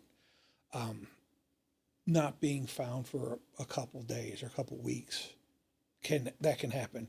We can do things. We have two women on my care team that I work with. They have been to the man's name is Bernie Fountain. I can't remember. It's the Fountain School of Restorative Arts. And he's been doing it for years. He will teach you how to fix somebody that had a traumatic gunshot wound or car accident where there's crushing or things like that. There's a lot of different techniques on how to repair that to make it look natural, to give someone that final viewing so you can see them. Because especially when you have like a suicide or a car accident or something like that, it's very sudden, you weren't expecting it. And it helps to be able to see that person. And there's a lot of different things we can do if they're embalmed. And that's... And embalming would be basically the art of preservation of a deceased individual. Correct. And for the short term, obviously. For the short term. Nature will inevitably take its course. It does, and it will. So that's where the science and stuff comes in, the chemistry, to know what fluids to use, how much of that fluid to use, because there all the fluids come in different varieties of index, just like your alcohol. We mainly use a lot of stuff from Pierce Chemical. They all have numbers, like there's Permacav 50, Care 25, Power Tone 36. And what are these things? So those are all, everything but the Permacav are what's called arterial fluids. The number represents the percentage for formaldehyde in that bottle. So everybody at work makes fun of me about it because I actually still do the calculations of how I can get what is my solution percentage, and it's volume of chemical over times percentage of formaldehyde divided by the number of ounces of fluid in the tank will give you your percentage. When you say fluid of ounces in the tank, forgive me. We almost every embalming machine is about 3 gallons of water per tank. Boy, I'm really not describing this very well at all. No, you're doing a great job, but forgive me if I ask some questions. No. In this embalming process, are you filling the veins with this fluid? It starts with the arterial system first. Okay. So what you will do is we'll get you onto the embalming room, get you on a table. We'll assess your condition. Then that will decide what type of fluids we're going to use arterially. And then... And do you do this process before you remove any of the organs or anything? We don't remove any organs. Oh, this is just We don't remove any organs during the embalming at all. Okay. At all. Will this process not affect the organs in any way? It will. There's a process that goes about it. So once we decide what fluids we're going to use, we'll set the features, eyes and mouth, make sure your natural placement, make sure your whole face looks proportional, because you can stretch the mouth out too far and it'll look weird. Or the eyes, you have to close them a certain way. It's not... All the muscles are not... Yeah, because when the whole eye thing, eyelids, they have muscles to open and muscles to close. And after you pass, they won't do anything. They won't stay closed, but they won't be all the way open. So most people will raise in 2 spots. They'll either raise right here for the carotid and the jugular on this side, or they'll raise the femoral. Mostly for women, they'll raise the femoral in the leg. That way you don't have an incision on like a plunging neckline on a gown or something. When you say raise, forgive me, what does raise mean? Raising means we will make an incision, and we will locate the artery and the vein, and we'll bring them both to the surface. And then we will put in what's called angular forceps into the vein. And they look, forceps usually this long. These are angled, so they'll be like this. That way we have a handle we can put in the vein to help us get clots out. Then the cannula, which comes from the embalming machine, will go in the arterial system, and then we'll start the embalming process. The embalming solution goes in to the arterial system, usually starts right here in the right carotid, go down the arm, and then it goes through the system, pushes the blood out. And after that, there is what we call cavity treatment, where we will aspirate the organs through the stomach, and then we will put cavity embalming solution in, which is permacav, is what we use. It's 50% formaldehyde. In order to stop the decomposition process. Because that's another thing that we kind of make a joke of. There's a thing called Clostridium perfringens. I'm going to do that one again. I apologize. My tongue's not working. Dude, you're fine. Clostridium perfringens. It is a gut bacteria. So whenever you hear about a decomposing corpse, that's the main gut bacteria that does it. And that's what we want to shut down. Because we don't want the stomach to bloat out. We don't want the gases and whatnot. Yes. So that's another thing that we're trying to do to get rid of. So we're going back to school real quick. Once you graduate and take your national boards and pass, you then apply for the state for your funeral director and your embalming apprenticeships. And it has to be at a licensed funeral home. And then for embalming, it's 12 months. You have to work at least 32 hours a week. And I believe it was 25 embalmings in that year. And that's so you get enough practice. And then you can take the Missouri Law test. And if you pass that, you're now a licensed embalmer. See, and the thing is, yeah, you're going to learn how to embalm on the job.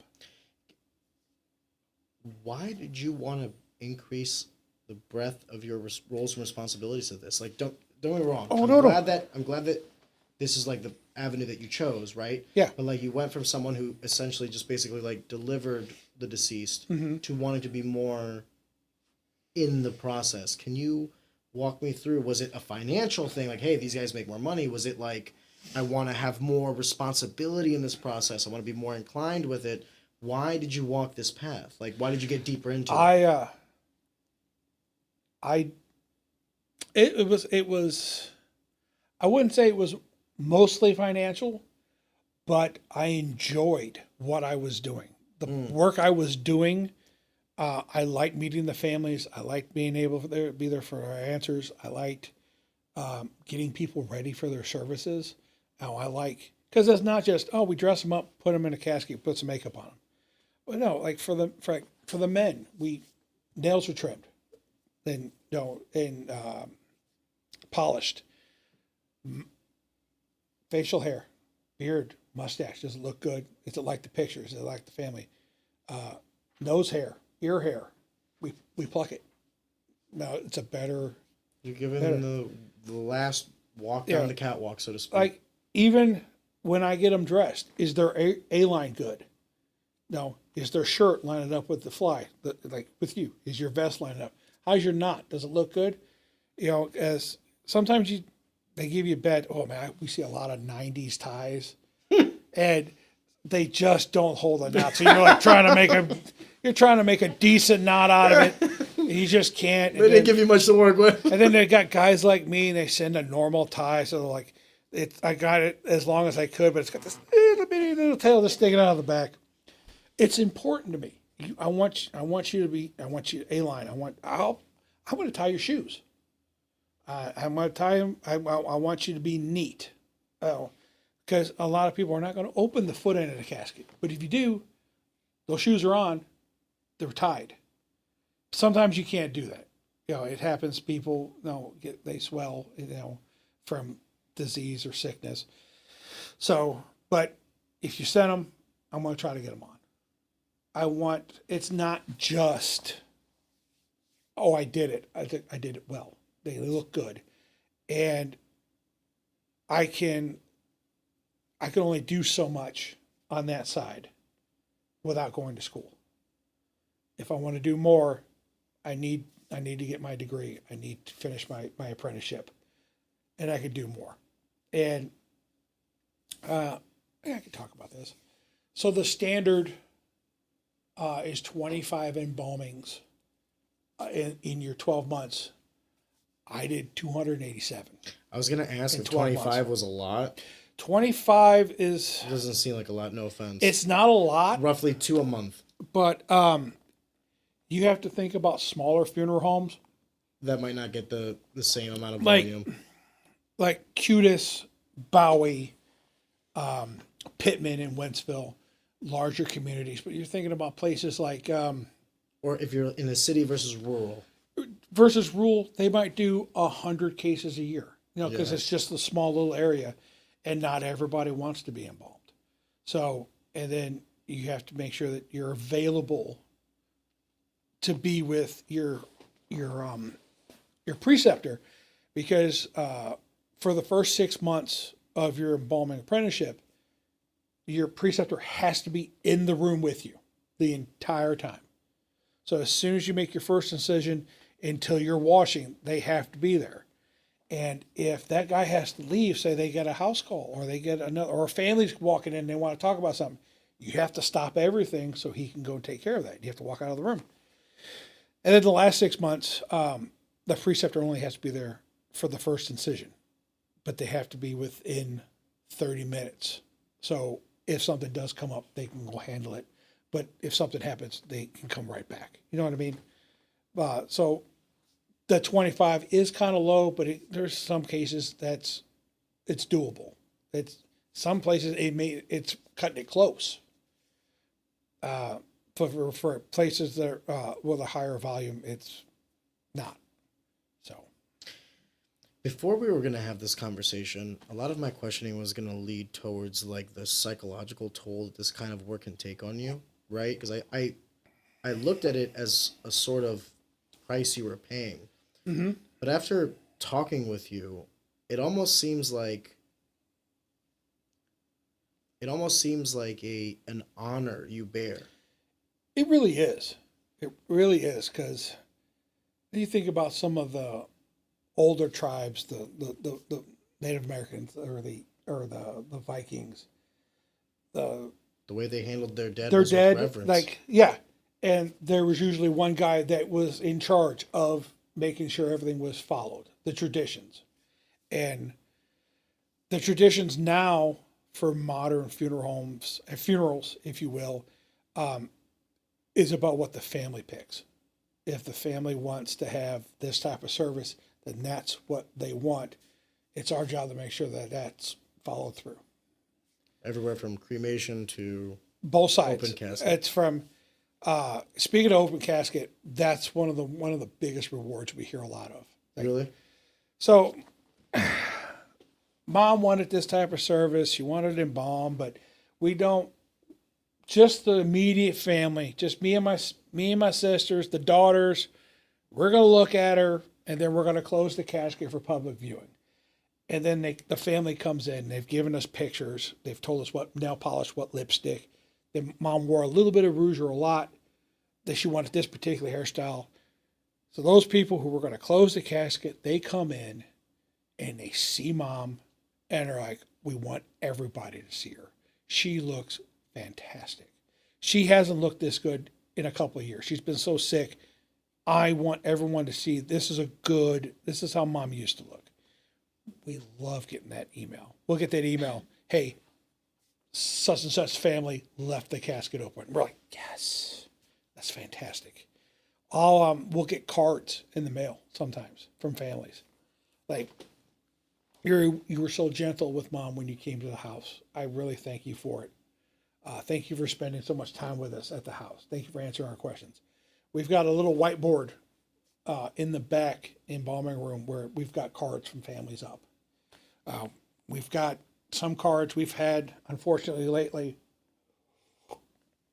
This year, we've had a couple employees that have passed away, or just ex-employees that they weren't around because they had gotten sick.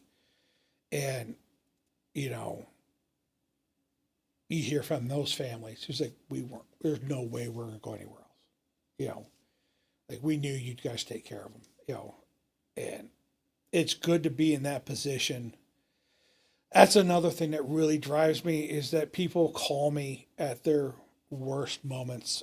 Circling back to Matt Wright's house, I can speak about this one. Matt had a friend named Brian Hanna. I don't know if you ever knew Brian Hanna. Went by the name DJ Chemo. I did not. Forgive me. Kid fought cancer for several years. This was I knew him back in 2009 and 10. I cannot remember the year he passed, but the cancer finally got him. Matt called me directly. I was on my day off. He wanted to know if I was working. I told him I wasn't. What's up? And he's like, Brian just died. I was like, or is his family using Bowie? He's like, they are. I wanted you to know so you could be part. I was like, I'll be there. Don't worry. I hung up the phone. We were at the Irish Fest. So we're on the riverfront. It was my wife, her best friend, my son. And I was like, Brian Hanna just died. And my wife's like, go. I went home. I got my suit. I called the guys at work. Hey, this call is going to be coming in. Somebody can go with me. I know everybody. And we get there. We show up at the house. And Matt introduced me to his mom and dad. It's like, this is Big Kyle. I know him. He's going to take good care of him. Because of the way the house was, it was an older house. A lot of sharp 90-degree turns. When we brought Brian out, I had to carry him out of the room. So I had him, we wrapped in a sheet. His head was here. I carried him all the way out the living room to the cot. And they thanked me for being so gentle with him. And those are the days where the job pays off. You know what I mean? You don't get that with other jobs. You know, you don't get the immediate, I don't want to say satisfaction because it sounds so weird for what we're talking about, but Value add I exactly to society. I feel like what I'm doing matters. It does. This needs to be done, and if it needs to be done, it needs to be done right. And it needs to be done by people who respect business. And there's a lot of people. Everybody I work with respects what they're doing. It isn't playtime, isn't screw around time. When it's time to work, it's time to work. Now, when we're off the clock and we come, Different story. I have said, I actually had a talking to about my boss because we say shit we're not supposed to say. Brother, I'm sure you cope with whatever things that you need to. I mean, listen, fighters do it, soldiers do it, police officers do it. I'm glad that the avenue in which you walk this path is one so positively reinforced. I really am, because I hate to say it this way, but one of the things I wanted to ask you was like the toll that it takes on you. This has to affect your psyche. How does it affect your marriage and your kids and all this? But dude, after talking with you, it almost seems like it was the thing I was going to say earlier. I truly believe this, and it's the most morbid outlook on death, but it takes a death to reinforce life. And there's one of two ways you can look at death. It could be the morbid one. It could be the, the gracious defeat, so to speak. Like, we're all going to die, so what's the point of it all? Or, which is, by the way, like, I really want to preach that, like, I don't fucking know the answers to life or how to navigate this world. So, like, if that's you, it's neither right nor wrong, right? Yeah. But there's another way, and that could be, how beautiful is this temporary time? The interactions that you can have, you're only here once, present. That's why they call it the present. I know that when, I can only speak anecdotally, Kyle, when I have moments of doubt, fear, anger, selfishness, or, reprieve in myself that I'm not the man that I thought I was, I always think back and I think, I have so many hours, so many days, so many months, so many years on this planet. What am I doing with it? Am I making more than just for myself? Am I establishing something for long after I'm dead? And it doesn't necessarily need to carry my name, but do my actions carry weight after I'm gone in this world? And that's kind of what I get to, and not to be selfish, but with my mother. The majority of the world will never know her name. But the actions she took while she was on this planet forever changed the trajectory of my life. Let me stop you real quick. When you said that, this just popped in my head. What is your mom's name? Adriana Zekvi. I named my daughter after my mom. That's fantastic. I know. Every person names their son after their father, and I love my father. I do. Yeah. However, never met anybody like my mother. Never since. I love my wife. Yeah. An amazing woman. Never met anybody like my mom. The closest thing to perfect I've ever seen in my life.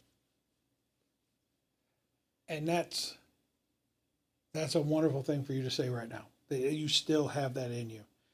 And I heard a long time ago, the reason people are so upset at death is because you won't be able to make any more of those memories. That's why it's so hard to let people go when they pass. It's because you remember all the good times. And subconsciously, a part of you knows you will not make any more of those. And that's all you have. So it's good that you hold on to those, that she was a great woman. The good times. That's another part of our job, is to help you get past. Let's not just remember how it ended. Let's remember everything that led up to the end. Can I add a different purview to this? Please. It's not the good times that I remember. You know what it is? It's the actions. Memories come and go. I'm sure there are things that my mother did for me that I honestly, and I hate saying it like this, I don't remember. But what I do remember, more than anything, is the actions and the decisions she made. Meaning, she always chose me and my brother over herself. She always chose to work harder for the long term than she did for like some sort of short term gratification. And I know that like deep down, me and my brother are fucked up by it in a good sense, Yeah. where others might be content with the normal, this, that, or the other. Me and Andy are fucked up because we saw our mother constantly strive for more from me and Andy. So now me and Andy are, Kyle, I'm not content with anything in my life. I can always do more. I can always do better. I can always do all these things. Yeah. And it was a standard set by my mother, but I don't look at it as a negative light. You said about memories, right? The greatest thing my mother gave to me is not memories. It's a lifestyle. The way she walked this earth is what I imitate. They say imitation is the greatest form of flattery. The greatest form of flattery I can give my mother is to navigate this world the way she did. She did not have the means that I had because she grew up in a different country with a different language. But she came here. Now me and Andy flourish. We achieved the American dream in every sense of the word. Now, the only thing I want to do is to give my daughter and any subsequent children I have after my daughter, not money, none of this shit matters, Kyle. Yeah. But what does matter is when I'm dead, what do you think when you think of me? Do you think Arion was a cool guy? Arion was a nice guy? I don't want you to think those things. I want you to think Arion did everything that he needed to do for the people that he loved and chose them over himself. Because that's legitimately what I'm trying to do. But who did I learn that from? I learned that from my mother. So when we were talking about legacy and memories and all these other things, I am in a constant state of rage and anger that someone like that was taken from me. But I'm also in a constant state of ecstasy and glee that I've ever had someone like that I could look up to. I was both blessed and cursed that I had someone like that, but for a short amount of time, and I'm in a constant state of glee and anger throughout the rest of my life. Whether that's healthy or not, this is how I view it. I feel that it is healthy, and I will say that as I sit before you right now, I'm a little jealous of your view, because I don't have that view that you have, and I'm not going to go too much further into that, but I am jealous of that view. That is a wonderful testament to your mom. And I think the legacy that I want to bestow upon my boys after I'm gone is that you take things as they come, you never wilt in front of it. If you're going to do something, you do it. And if you give your word, you keep it. And those are some of the things I have made for myself. Like, if I say I'm going to do something, I'm going to do it. And I want my boys to continue with that. I want them to surpass that. I also don't want them to be like I was. I want oh my God, they are joyous little people. They are joyous. And I want them to stay that way. I want them to take, because I get on them a little bit about not being happy with what you have. Like, yeah, you have this figure already, or you have this. Eventually you'll get something else. But be happy with what you have right in front of you. And that's what I want. I want my legacy is to have two functioning, nice people after I leave, to continue on to their lives. And it's hard to put these things into words. You just want the best for them. And I want not only the best for them, but I want them to be able to get their in the best way possible. You want them to learn the things you've learned, just not the way you learned them. Exactly. Exactly. I don't want them to have to go through all the things I had to deal with and my brothers. I want to put them on the easiest path I can make for them. And if I have to stand in front of them to shield them just for a little bit longer, I will. So, In the most weird way I can say this, I do view death as beautiful. In one way, it can be tragic. yeah. It can be morbid. It can be awful, especially in the recency of it. But when I look back, I had everything that I needed, and it could have been worse. And there was a lot of time where I was angry at God. There was a lot of time I was angry at the universe. I was angry at doctors, nurses, what have you. But with the maturity of time, the passage of it, and I'll say it, the birth of my daughter,